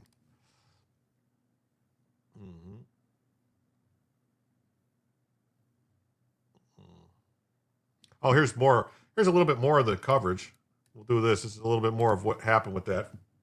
This crash happened about 12:15 on Sunday afternoon near Spartanburg. The Highway Patrol says a Honda Acura went off the road near Brock Street. A Honda Acura? A Honda Acura? Must be a Honda Accord, I would say. Right? Not a Honda Acura. Acura is a different car. And hit the children. 12-year-old Darian Robbins and 9-year-old Mikhail Lee Smith died, according to the coroner. The Spartanburg County Sheriff's Office charged Ari Otoniel Roberto Perez with felony DUI resulting in death and driving without a license. This crash happened. I don't think we're going to hit it today, so I'm just going to show you Bella for a little while. Look at her. What is she doing? She's just sleeping. She's just like laying all relaxed now. She went out there. She saw what the kids were doing. Oh, look at, she's got her little doll there. Oh, yeah, an Accord. Yeah, it's got to be an Accord, right? A Honda Accord, right? Acura is the fancy Honda. Okay, maybe I'm wrong then. Honda is Hyundai? Honda and Hyundai? I don't know.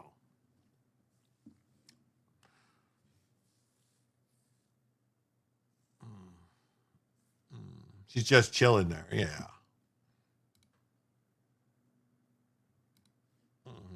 But about 12. So 12 o'clock in the afternoon, this guy was drunk, and he ran someone over. A man was arrested after he reportedly fired a gun during a fight at his party. Jose Guadalupe Reyes was arrested on suspicion of felony discharge of a firearm, causing seriously bodily injury, first-degree felony, aggravated assault. Party host arrested accused of firing a gun during a fight at his Salt Lake City home. Wow. He's on a federal detainer hold. I mean, from KUTV. Let's see. A man was arrested. He fired a gun during a party at his house. Suspicion of felony discharge of a firearm. How about a felon? And it's a felony to be having an illegal alien with a gun, actually.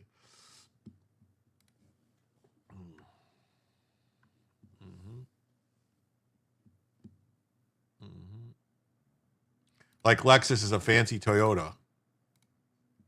They are Hondas, just got to flip the emblem. Okay. Acura is the Honda as Lexus is to Toyotas. Reporters are idiots. Yeah. One of the individuals who was kicked out was struck by a bullet on the left side of his chest. He told police he was running away from the residence when he was shot. Officers gathered video surveillance which showed at least one person firing a gun. They later found a .22 caliber shell casing close to the residence and 9mm casings up the streets. So this sounds like it was a gunfight. He reportedly told officers he brought the gun and said that other people involved in the fight were just defending themselves. He said he only fired the gun 3 or 4 times into the air to scare the group away. He also reportedly admitted that he was not allowed to own the gun as he was not a legal citizen. Yeah, there are 2 different makes, yes. Yeah, it's like if there's 2 different gun casings, that means there was 2 different people shooting. Or a guy with 2 guns.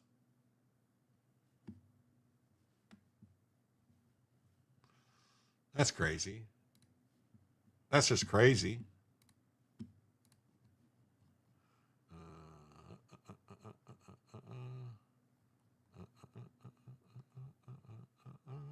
saw this one.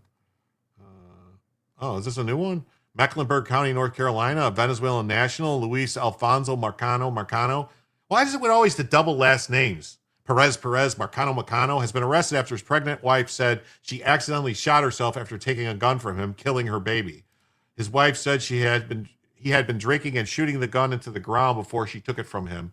Marcano now has an immigration detainer hold, is charged with discharge of a firearm in the city. Court records also state that he has a pending warrant in Venezuela.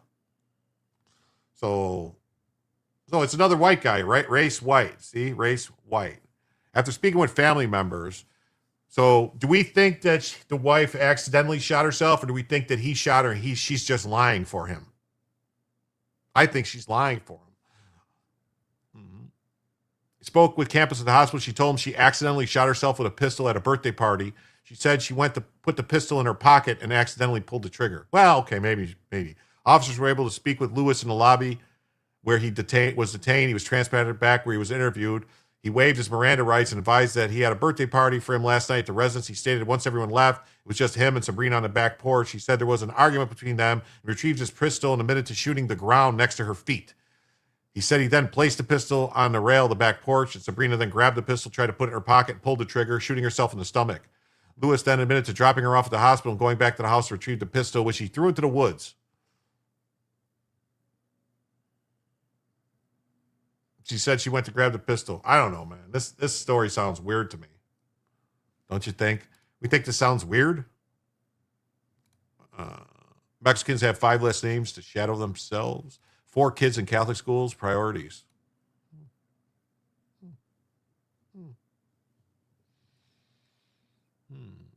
Harrison County, Mississippi. Joel Elias Robles Chavez was arrested for molestation. He has an immigration detainer hold. Yeah, what do you know? Another white male. What is it always? Touching a child or mentally defective or physical helpless person for lustful purpose. A white male, 38 years old.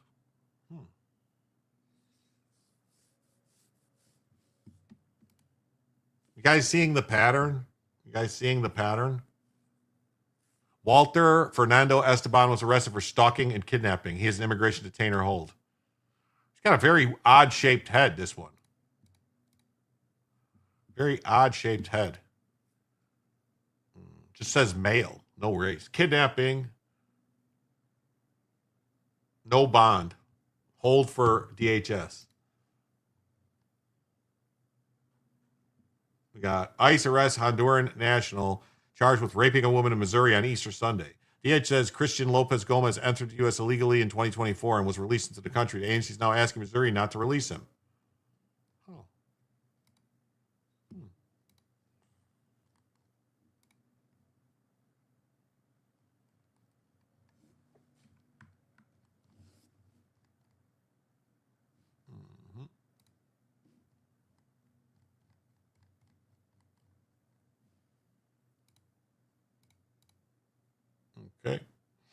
Okay, now we got this story. We got the U.S. sanctions 2 Mexican casinos over alleged ties to the country's northeastern cartel.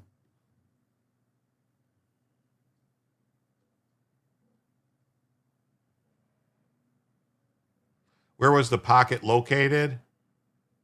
Stop being a polite fool. I'm not being a polite fool. I'm just saying. A fuero now. They all need to go. Why don't they ever have blue eyes? That's a very interesting thing. Maybe we should do a study. Maybe we can come up with something. I mean, obviously correlation is not causation, but maybe we can come up with a correlation for eye color. Maybe they have kissing cousins. I mean, they are from the deep South, America.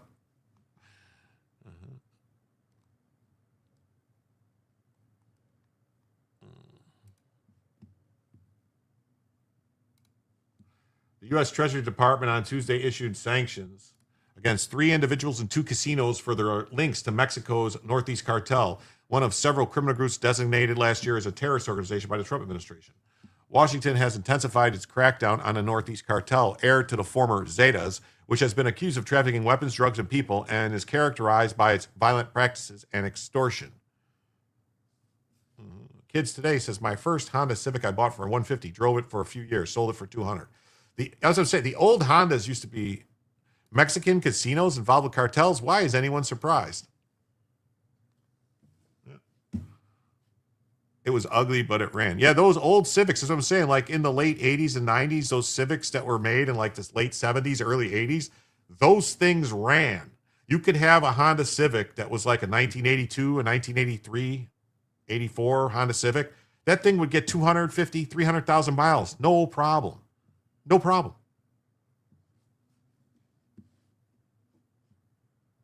Oh, Saglin says, here's a list of Acura models and what Honda calls some of them in Japan, just in case someone wants to know. Among the entities sanctioned is Casino Centrario, a gambling venue in the border city of Nuevo Laredo. So what do you say? There was a border city that had a casino, and it was controlled by the cartel,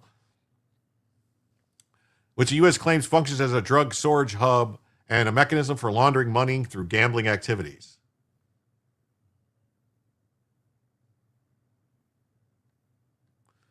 The Treasury also sanctioned Diamante Casino, headquartered in the northern city of Tampico, also in Tamaulipas? Tamaulipas? I don't know. I can't speak those languages. No, Mexicans don't own casinos.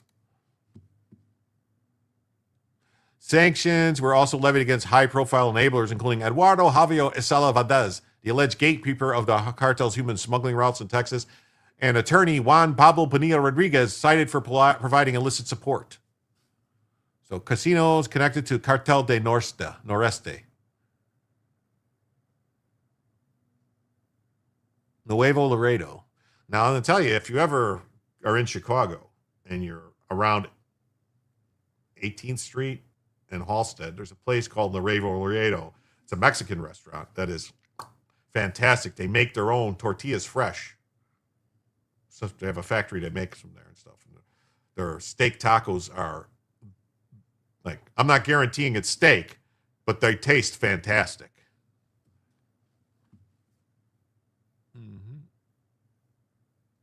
Look at all these white guys performing these crimes.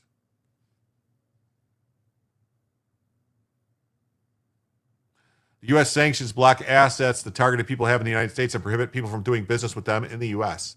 Notably, the list includes activist Jose Raimondo Ramos, whom the Treasury Department identified as a paid operative responsible for spreading cartel disinformation under the guise of human rights advocacy. You don't say. There's activists in the U.S. who spread cartel disinformation under the guise of human rights advocacy. The U.S. sanctions block assets that targeted people have in the U.S. and prohibit people from doing business with them. Ramos did not immediately respond to requests for comment. Diamante Casino. Yeah, that looks like a front. In March 2023, Ramos alleged that the Mexican army and government orchestrated accusations linking him to the Northeast cartel, which he denied. An independent investigation later confirmed that his phone had been compromised by Pegasus spyware in 2020.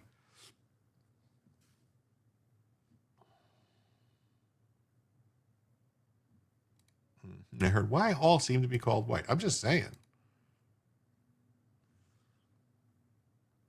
According to U.S. authorities, Pinilla Rodriguez assisted one of the leaders of Los Zetas, Miguel Angel Torveno Morales, alias Z40, who was extradited to the U.S. last year along with his brother and the organizer's ringleader, Omar Torveno Morales, with 27 other people. Two individuals and popular Mexican rapper Ricardo Hernandez Madrena, known as El Macalbrico or Comando Exclusivo, was sanctioned in August for their ties to the criminal organization. So the Mexicans got rappers now that are like tied to the.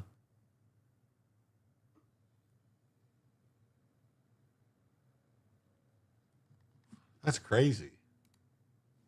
That's crazy. So Treasury identifies 2 cartel-connected casinos in Mexican border state.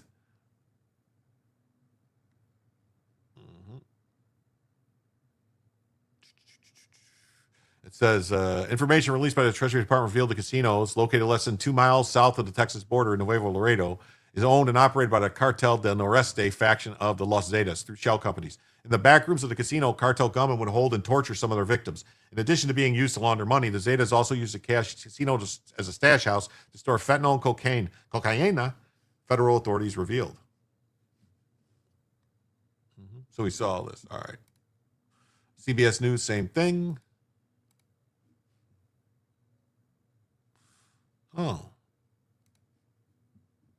Well, as soon as this ad is over, I'm going to want to explain her about the Mexico's new Jalisco New Generation, JNG Cartel, JNGC. Why is this ad taking so damn long? So the Treasury Department issued sanctions. Don't wear it, sell it. Download Vinted. On Sunday, Mexican security forces killed the drug lord known as El Mencho, who ran one of the fastest growing criminal networks in Mexico, which traffics a large share of the narcotics available in the U.S., such as fentanyl. Mexico's cartel. No worries, Brian. Don't worry about it. It'll be an early night tonight. It's no problem. After criticism from American officials, including President Trump, and sustained outrage from Mexican citizens, Mexico's president, Claudia Sheinbaum, has launched one of the most aggressive assaults against their control in years. There are 5 main transnational criminal organizations operating. No, Grizzly, that's a great point. I wonder, does the casino have all-you-can-eat brunch? You know, it's their version of gangster rap, but they're actually gangsters. Yeah. You know, surprisingly, I don't know. I mean, there are some strip clubs that have a surprisingly good brunch, all-you-can-eat buffet. Just stay away from any of the seafood, if you know what I mean. You don't want to get crabs from a strip club. I'm kidding. It's a joke. Sorry. Sometimes it's good to take an early break. It is. The 2001 older Imprezas aren't bad either. Just have to remember to increase the back tire pressure if you're filling the trunk. Across Mexico, according to the DEA. The two with the largest presence in the country and globally are the Sinaloa Cartel and the Jalisco New Generation Cartel, or CJNG. El Mencho was the leader of CJNG, which started out as a faction of the Sinaloa Cartel in 2009, before splitting off in 2014 and becoming its main competitor.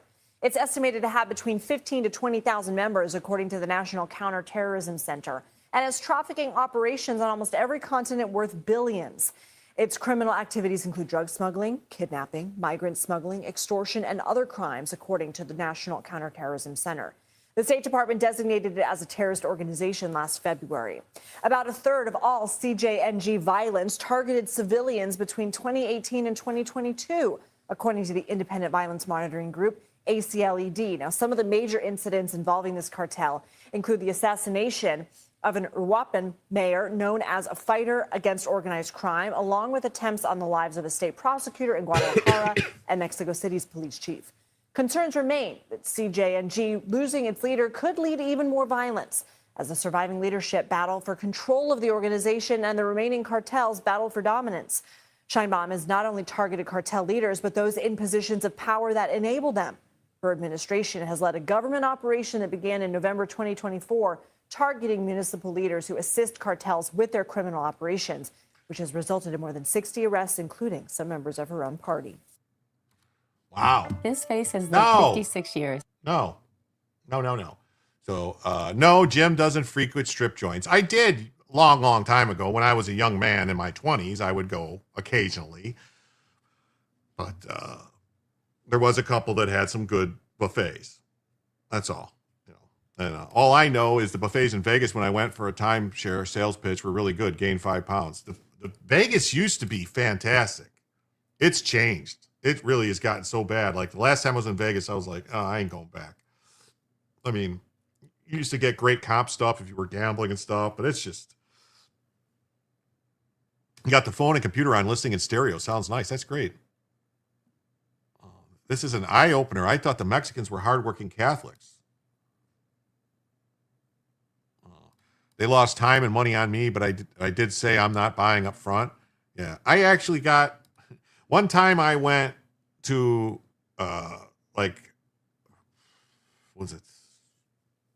almost 20 years ago, I went to a timeshare thing in Orlando because it was like a weekend thing. It was like you got a free weekend to stay there and a free meal and all this stuff, and all you had to do was sit through the sales pitch. So I did that. But I will say, I don't know if it was worth it because the rooms stunk and it was super far. You had to walk forever to get to where you were going and everything. So Vegas never recovered past post-COVID. Yeah. Yeah, it used to be so much fun. I used to love going to Vegas, man. Before I was a dad, that is.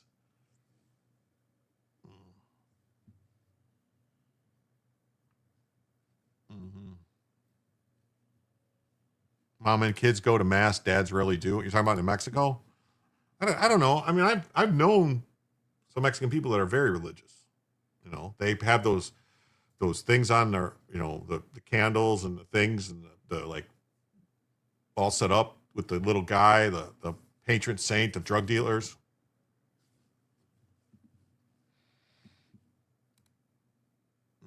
Same thing here from the AP. U.S. sanctions 2 casinos and 3 people over alleged links to Mexican cartels. They can't even say to links. All right.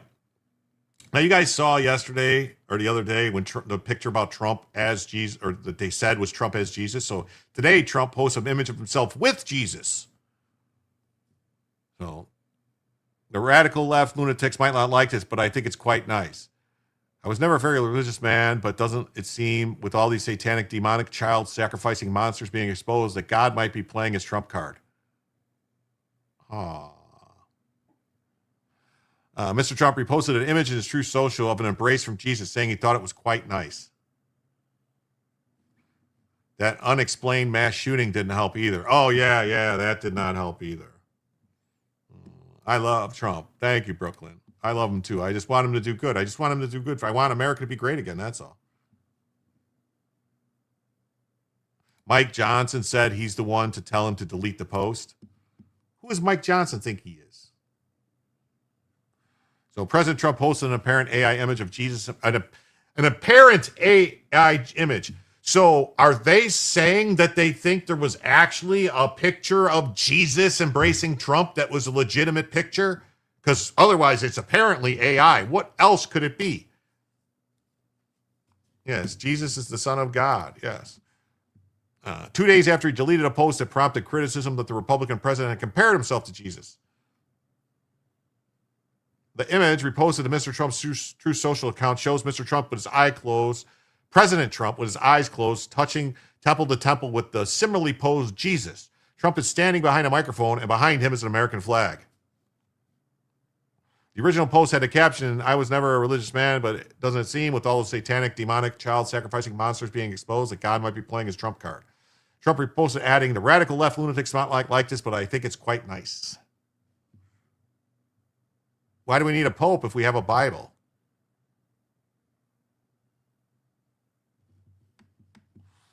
Trump has been feuding with Pope Leo, the first U.S.-born leader of the Catholic Church, who's also a fucking communist, an outspoken critic of the war. Well, yeah, because he probably likes the Iranians. He's probably I heard that the Pope is trying to convert Catholicism to Islam. He went and signed the book, the gold book for Islam, so.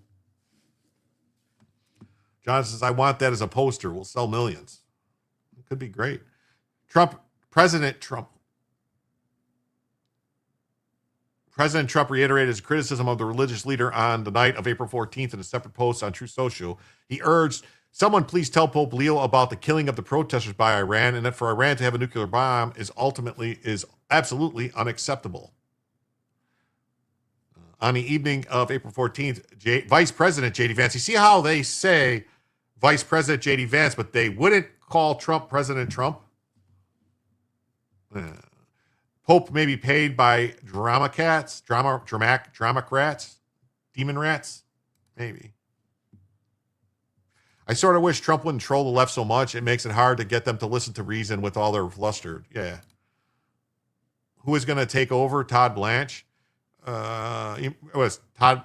I hope it's not Todd Blanche forever. Yeah.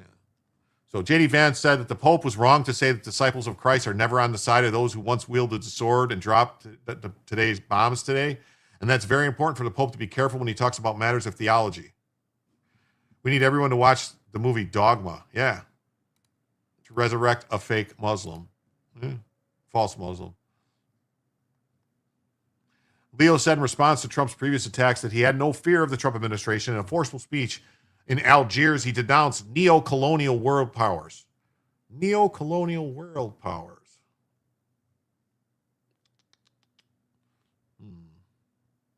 Violating international law. Really? You know what? That's it. I think we should indict every leader of the Catholic Church who protected pedophiles and shielded them and hid them.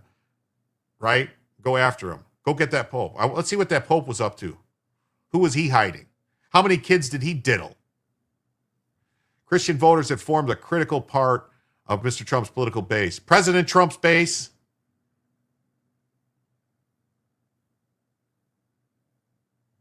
It was me as a doctor. That's right.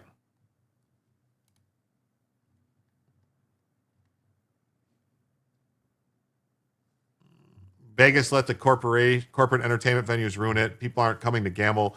They see the band or singers doing extended stay concerts and go home. More than one pope? Yeah, all of them, any of them.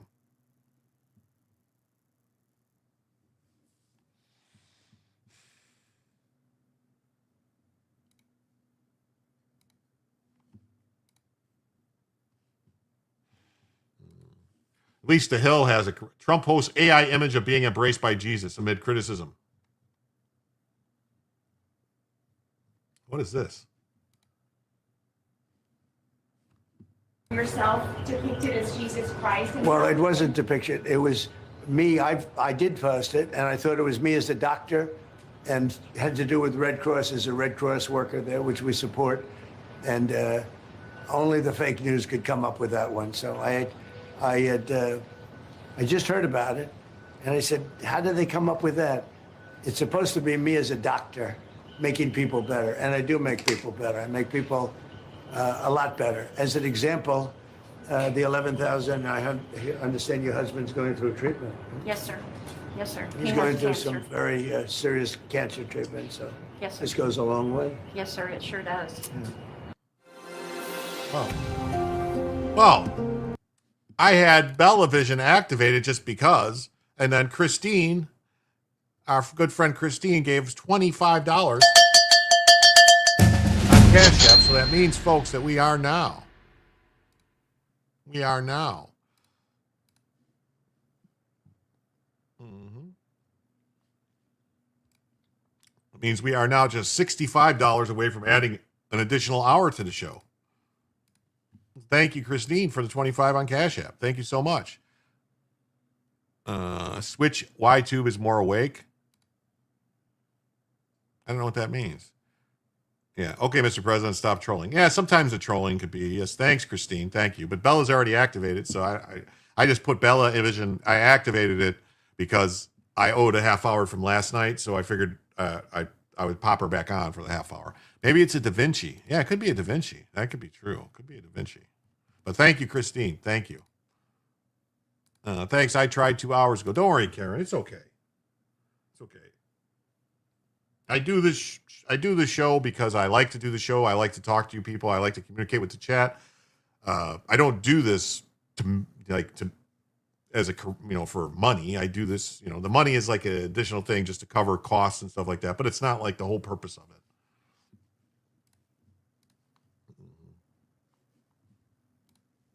So Trump shared a post on Wednesday that featured an image of him being embraced by Jesus amid the criticisms he's received for another image that featured him as Jesus. Now, I don't know. I didn't see a halo, and I don't know. I mean, you are great. Well, thank you.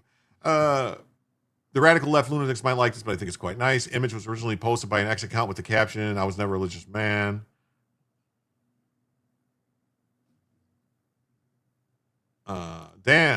Damn, I paused you for a minute and it turned into an hour. Anything juicy between the jilted vet and live?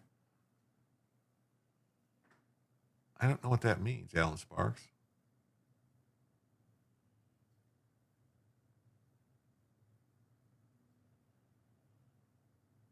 The jilted vet. Oh, okay. I think you're talking about the guy who got stopped. We covered a bunch of illegal alien crime in between there, Alan. And some other stuff, but the AI created image shows Jesus embracing Trump, both with their eyes closed, American flag behind him. It comes after Trump was criticized by conservative Christians. I don't know about that. I mean, are they really conservative Christians? I mean, I don't know. I mean, they always seeing Jesus and toast and all this other stuff and pictures on the wall and different things. I mean, come on. Went to Rumble and it sucks wind. Okay. Ken Krause. Some of his allies were quick to call the post blasphemous.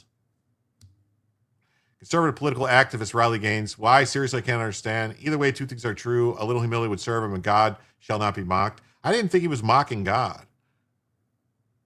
I mean, like I said when this first came up about the picture. So basically, they're saying that every one of these televangelists that's on TV, all these men of God that are on TV that say they lay hands on people and that God works through them to heal people, that somehow that makes them blasphemous?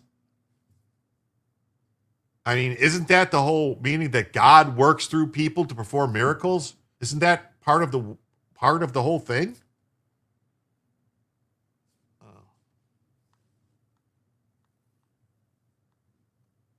Yeah. Wait till AI turns Michelangelo's God and Adam into God and Trump. It comes from the Holy Ghost. It's eternal. I'm just saying, but God works through people. God performs miracles through people. I don't know. No one had a problem when Obama did it. Yeah, didn't Obama have that picture where it had him with the halo basically behind him and all this stuff? It was very, I don't know. Trump defended himself and thought it was depicting him as a doctor. Mike Johnson said Tuesday he was the one who called Trump and told him he should take it down.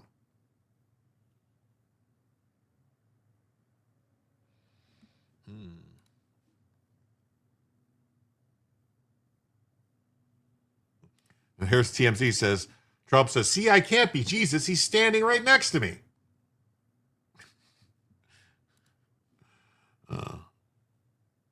Okay, and then we got this, which I thought we would cover this because, Iran's Tajikistan embassy drops explosive clip of Jesus punching Trump amid AI image row. God only accepts truth. That's right. Trump's AI image depicting him as Jesus. No, I didn't. Okay.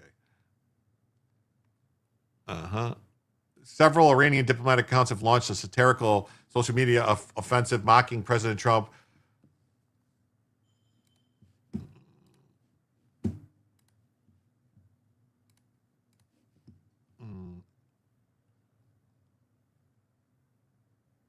I'm not going to listen to Massey.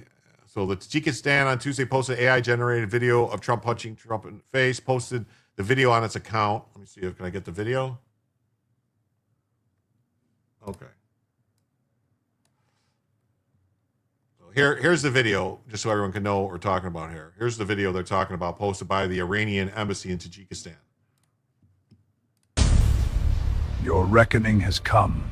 What is this? That's not Jesus. That wasn't Jesus. That guy was like all jacked and stuff. Jesus was not jacked. Loop. Yes, God does. Amen. That's what I thought. Biden tried it with the red curtain, but that was a different God. Last tax day, don't forget, claim Ukraine illegals. Yeah. I don't know. That's, wow. Islamic regime is a terrorist. Yes.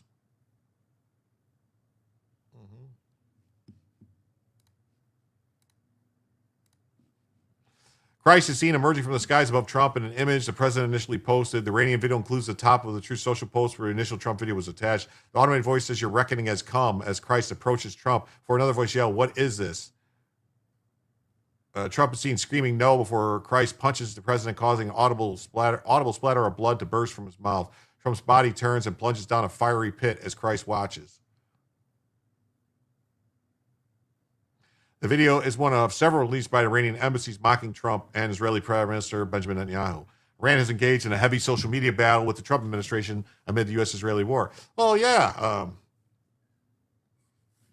Carpenters can be in good shape.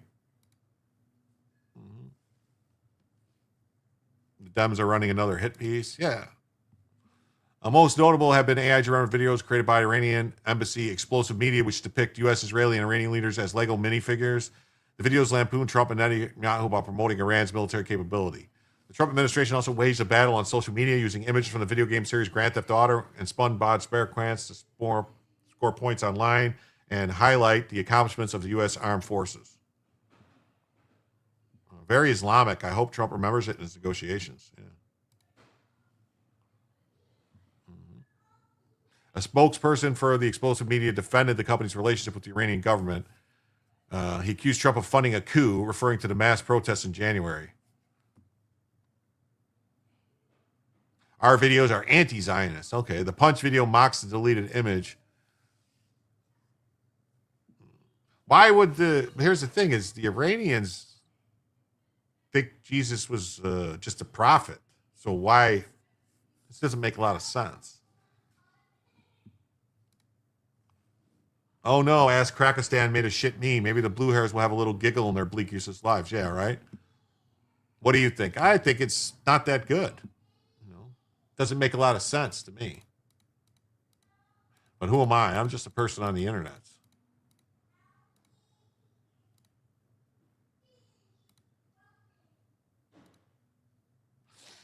Okay, we got this story here. It says, ex-UCLA campus gynecologist learns fate as his sexual abuse victims face him in court. Are memes legal in Iran? Well, I don't think they're legal in Iran. I think that's why they had to make them somewhere else. I suggest quitting the internet if you need to shelter yourself from AI Jesus memes, or better yet, put your protesting into stopping the war against the white Christian America. Yes.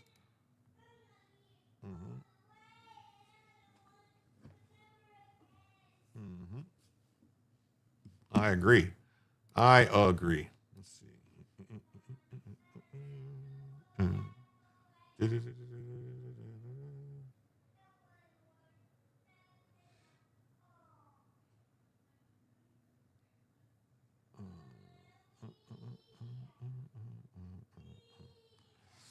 So,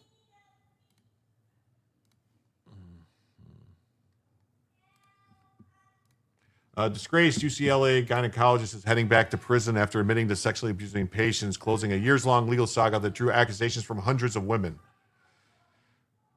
James Mason Heaps, 69, pleaded guilty Tuesday to 13 felony counts, including 5 victims, including sexual penetration of an unconscious person, sexual battery by fraud, and sexual exploitation of a patient.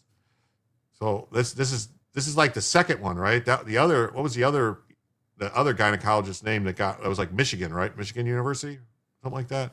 Today marks the second time we're holding James Heaps responsible for unconscious crimes he committed while being entrusted with the safety of his patients, says LA County District Attorney Nathan J. Huckman. For years, Heaps exploited the sacred trust between doctor and patient to prey on vulnerable victims during medical procedures. To all survivors, please know that we believed you and we will fight for you. The plea deal allows Heaps to avoid a retrial after appeal court in February tossed his earlier conviction over jury misconduct issues, sparing victims from having to testify again. Ohio State as well. Yeah. He was immediately sentenced to 11 years in prison by the Los Angeles County Superior Court Judge Charlene F. Almedo, the same term he'd already been serving before the conviction was overturned. Outside of court, one of Heaps' former patients described a mix of pain and closure as the case finally ended. While no sentence can restore what was taken from me or any survivors, this mattered, Nicole Gumert told KTLA. It matters because we showed up, we reported, we refused to be silent. And a trainer in Michigan State did the same thing. I'm trying to think, what was the guy's name that was like there was the woman who did like all, not the woman, I'm sorry, the man, I'm trying to think of his name. He had like glasses, black hair. He did like all of like the Olympic girls, right? And stuff like that. Like a whole bunch of them. Didn't he get like, I'm trying to think of his name. LA, perfect place for a creep like this to thrive.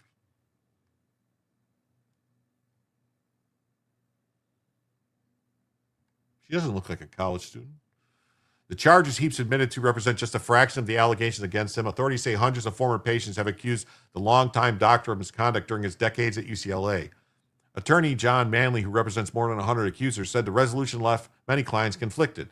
Nevertheless, he pleaded guilty and it vindicates what our clients are saying, Manley said, calling the outcome bittersweet as some had hoped for a longer sentence. Heap's original 2022 conviction had been undone after an appellate panel found the trial judge failed to properly handle concerns about a juror's English proficiency and did not inform attorneys about a key jury note, errors that led to a retrial. Nasser, that was his name. Yeah, Nasser. That guy Nasser. His attorney, Vicky I. Podbereski, declined to comment on the admission of guilt, but said he could serve about half the sentence with good time credits before being released on parole. Larry Nasser at Michigan State, yeah. One of the high-profile gynecologists on college who treated thousands of patients over 35 years, Heap surrendered his medical license in 2023 and has been barred from practicing since 2019. Oh.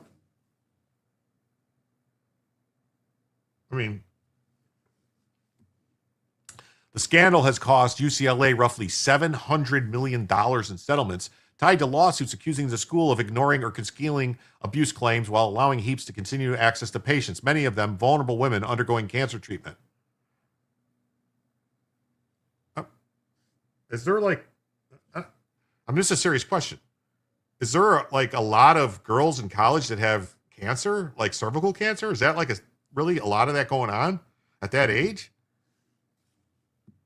Manley, the gynecologist, is it just me? I don't know.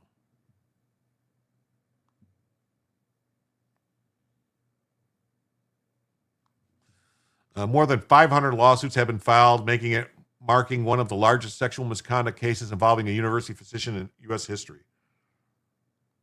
Wow. I mean,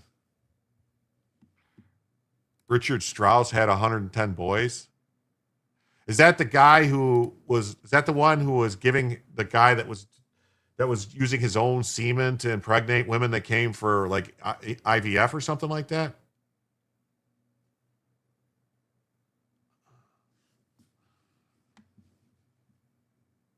I don't know. We know why he picked his specialty. Ohio State.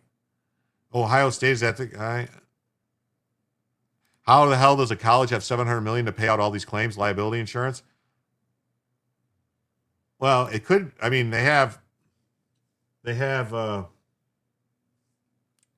UCLA probably has huge endowments and stuff like that, so they're going to probably use that money. Or who knows? They might have insurance. I don't know. Maybe it'll be a story here to watch.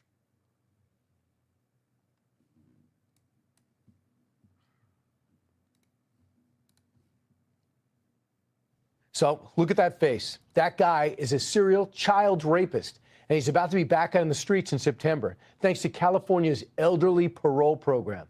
David Allen Funston's his name, once described by a judge as the type of monster parents fear most. He was convicted of kidnapping and sexual assault on multiple children back in the 90s. He would approach them while they played outside in their homes. He'd use candy toys to lure them into a car. Then he'd rape and beat them, and then threaten to kill them if they told anyone. And the parole board thinks now he deserves to be walking the streets. He's supposed to be in jail for the rest of his life. But because the state wants to reduce prison overcrowding for health care costs, it'll let convicts 50 and over who have already served 20 years have a chance to get out. And this guy's getting out. The monster did the unthinkable to 8 innocent children, at least. And in September, he'll walk. One of his victims, Amelia, is outraged. Is here with us alongside the woman who helped put him behind bars, Anne Marie Schubert from Sacramento's County DA. Amelia, let me start with you. What's your reaction? As I read this story, I'm horrified. You lived this story. What are you thinking? This is how I feel about the situation, is that he should not even be out at all because of what he did. And for me, to be learned of what he have done to me as a child is very horrific. And I really hate this man. And I feel like he should have been unalived a long time ago for the things that he's done. And how did he affect your life? How it affected my life is that I have trouble conceiving. I'm going to say I would love to have a child, and this is what this man had took from me. And, I feel like personally that's very hurtful. I have trauma. I don't trust anybody. I don't trust anything. I'm very to myself, and that's, it's just unfair. Like, I have nephews and nieces, and, that I'm concerned about. If this man comes back to Sacramento, this is where my family's at. This is where I'm from, Wow. So if he gets out, who knows if he'll do it again. I was told that he fantasizes still about, children and stuff. Like, why would you let this man out if this is what this man is saying? When he gets out, how do you not know if he will continue? He's a serial sex offender, basically. So I want to ask Anne-Marie Schubert. Anne-Marie, you helped put him behind bars. Yes, and I did. You made the country a safer place to live in. And now he's getting out because he appealed to parole board, and he essentially says, I'm sorry. He acknowledged that pedophilia is a lifelong condition that he would be dealing with, saying, I am aware of that, and that's why I work so hard of managing my behavior, and I'm practicing my urge control plan. He told that the commissioners, and it worked. What do you think? I think it's shocking. I think it's disgusting. I think this decision rests completely upon Gavin Newsom and our legislature and that parole board that he actually appointed, because it's Gavin Newsom that signed the law that's allowing him to be released and without having any exclusion for serial sex offenders. I mean, who in their right mind, any rational person, thinks that a man that has kidnapped 7 little kids under the age of 7, done horrific things to them, that fantasizes about children and still continues to fantasize about them, who thinks that this is a good idea to let this man out when he earned a sentence of 3 life terms? Yeah, he should never be out. 16 counts Never of be out. kidnapping, child molestation back in '99. YouTube has a been definition granted of cancel parole at truth. the age Yeah, of YouTube 64. sucks. Man, Amelia, YouTube what's your chat message sucks. to I'm that sorry. board? I can't do anything about it. Brand sicko on his forehead. How Yeah. I feel is I'm disgusted with the fact that they would even believe anything that he would happen to say, because just look at him, like look at his face, like he's excited, like you're proud of what what you did, and you're happy that, oh, I get to get out, I get to be in the street again and do whatever that you did in the past. I don't believe that people like that change. So this is what he said. He said this. Tell me what you think of this, Amelia. He said, I'm disgusted and ashamed of my behavior and have great remorse for the harm I caused my victims. I'm truly sorry. Do you accept his apology? No, I do not. And I will not. Right. And I know Anne-Marie, that in the Bible it says that we should be, that we should be forgiving to other people, but there are some things that cannot be forgiven. I hear you. For one, the other victims that are not, can you hear me? Yep, I hear you. I just want to get Anne-Marie to weigh in. Anne-Marie, can you stop this? Is there anything legally you can do in the last 30 seconds we have here? Well, we're absolutely doing everything we possibly can. We just fired off another letter to the parole board asking them to rescind this. There is legal authority for them to do that. We're also asking for the law to be changed. We've asked for him to be deemed a sexually violent predator so he could be civilly committed. So needless to say, everything in our power we're going to do. And at a minimum, we're going to do everything to change this law. Absolutely. Amelia, hang in there. I'm sorry you have to relive this. And the apology is not accepted. And unfortunately, he's still going to be in the area. And this law has got to be changed. Amelia, thanks for sharing your story. It wasn't easy. And Anne-Marie, thanks for putting it behind the bars. I mean, that's California, though. That's California, though. That's what California's doing. California's releasing these people. And like that same thing, this guy who was sentenced to 11 years, he's probably going to get out because he's 69 years old. They're probably going to let him out in a couple years. They'll be like, oh, he's too old to keep him in there. Same thing, this guy. They're going to let him out. They're going to say it's not, they'll say it's,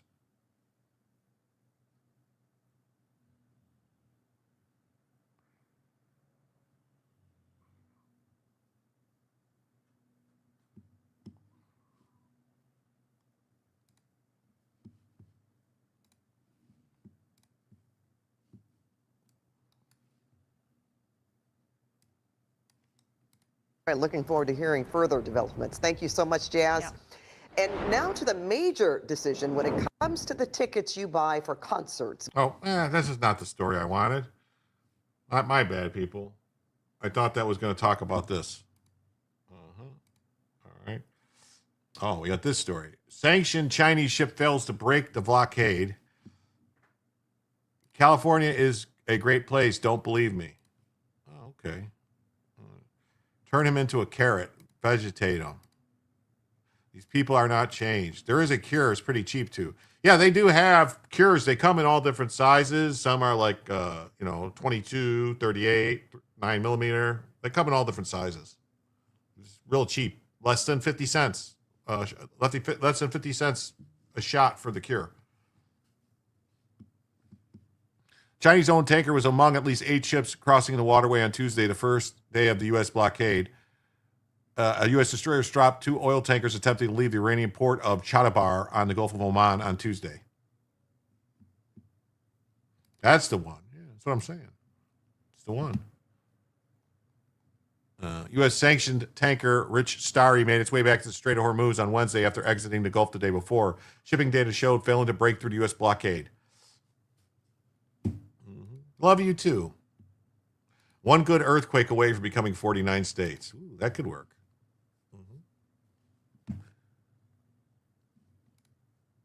During the first 24 hours, no ships made it past the U.S. blockade, said Central Command, adding that 6 vessels complied with directions from U.S. forces to turn around and re-enter the Iranian port. Chinese-owned tanker was among at least 8 ships crossing the waterway on Tuesday, the first day of the blockade. A U.S. destroyer stopped 2 oil tankers attempting to leave the Iranian port city of Shabar. Rich Starry and its owner, Shanghai Jiron Shipping, were placed under U.S. sanctions for dealing with Iran. The company could not be reached for comment. Morning Doom says, help me, I live in California. I don't know, California. Anybody who lives in California, I don't know if you're going to be able to vote your way out of it. I don't. I don't know if you're going to be able to vote your way out of it. I really don't. I don't know. All I could say is I hope so, because California was a beautiful place to live for a long time. You know, it was really, really good. It was really, really good. I'm trying to find somebody to raid. I don't see anybody out there really. There's nobody live right now.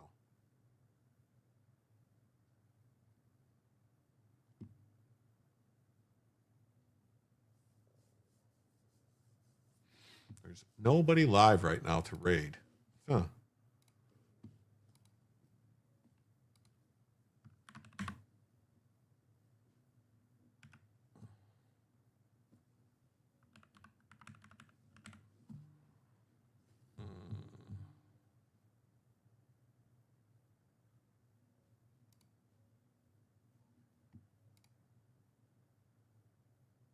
No.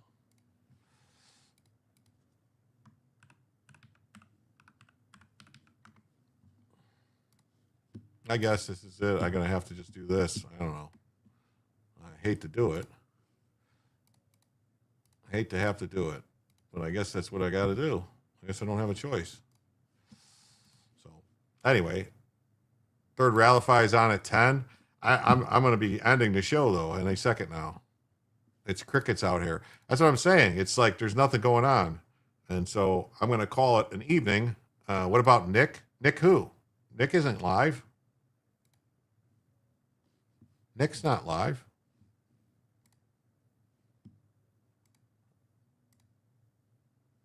I mean, Timcast is live. Jimmy Dore's live. Steel Toes live. Killstream's live. Nina Infinity's live. Chrissy Mayer's live.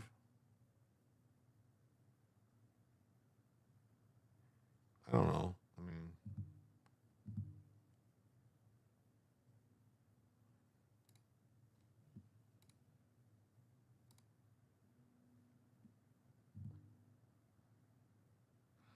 I don't know. I mean,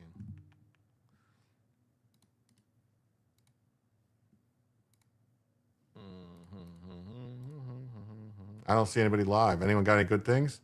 Anyone got any good ideas of who to raid? Because we're about right there to get this done. Let me see.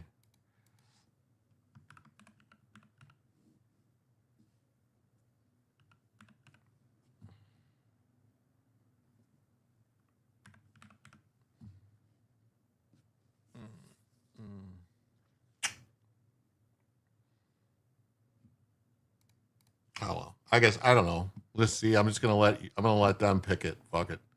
All right. I want to thank everybody who's here. Please remember to hit the like button if you haven't already. I'll see you guys all tomorrow night. Megan Fox. Oh, I can do Megan Fox. Sure. I guess I could do Megan Fox.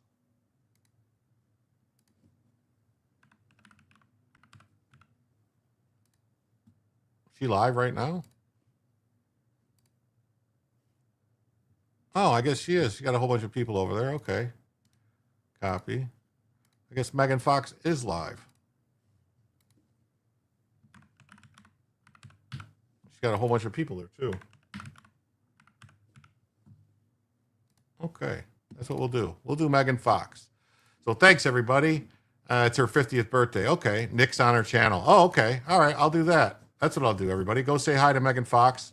And I'll see you all tomorrow night, Thursday. I'm not sure at the time tomorrow. I have to talk to Joe. It's possible that I'll be on with Joe, so that would be later. So I don't know if it'll be 7 o'clock or later. Maybe I will do an early show tomorrow and then go on with Joe later. We'll see. But I want to thank everybody who's here. Thanks for all the donations. Thanks for everything you do. Thank you to all the mods. I'll see you all tomorrow. Come on back for Jim to tell you the news.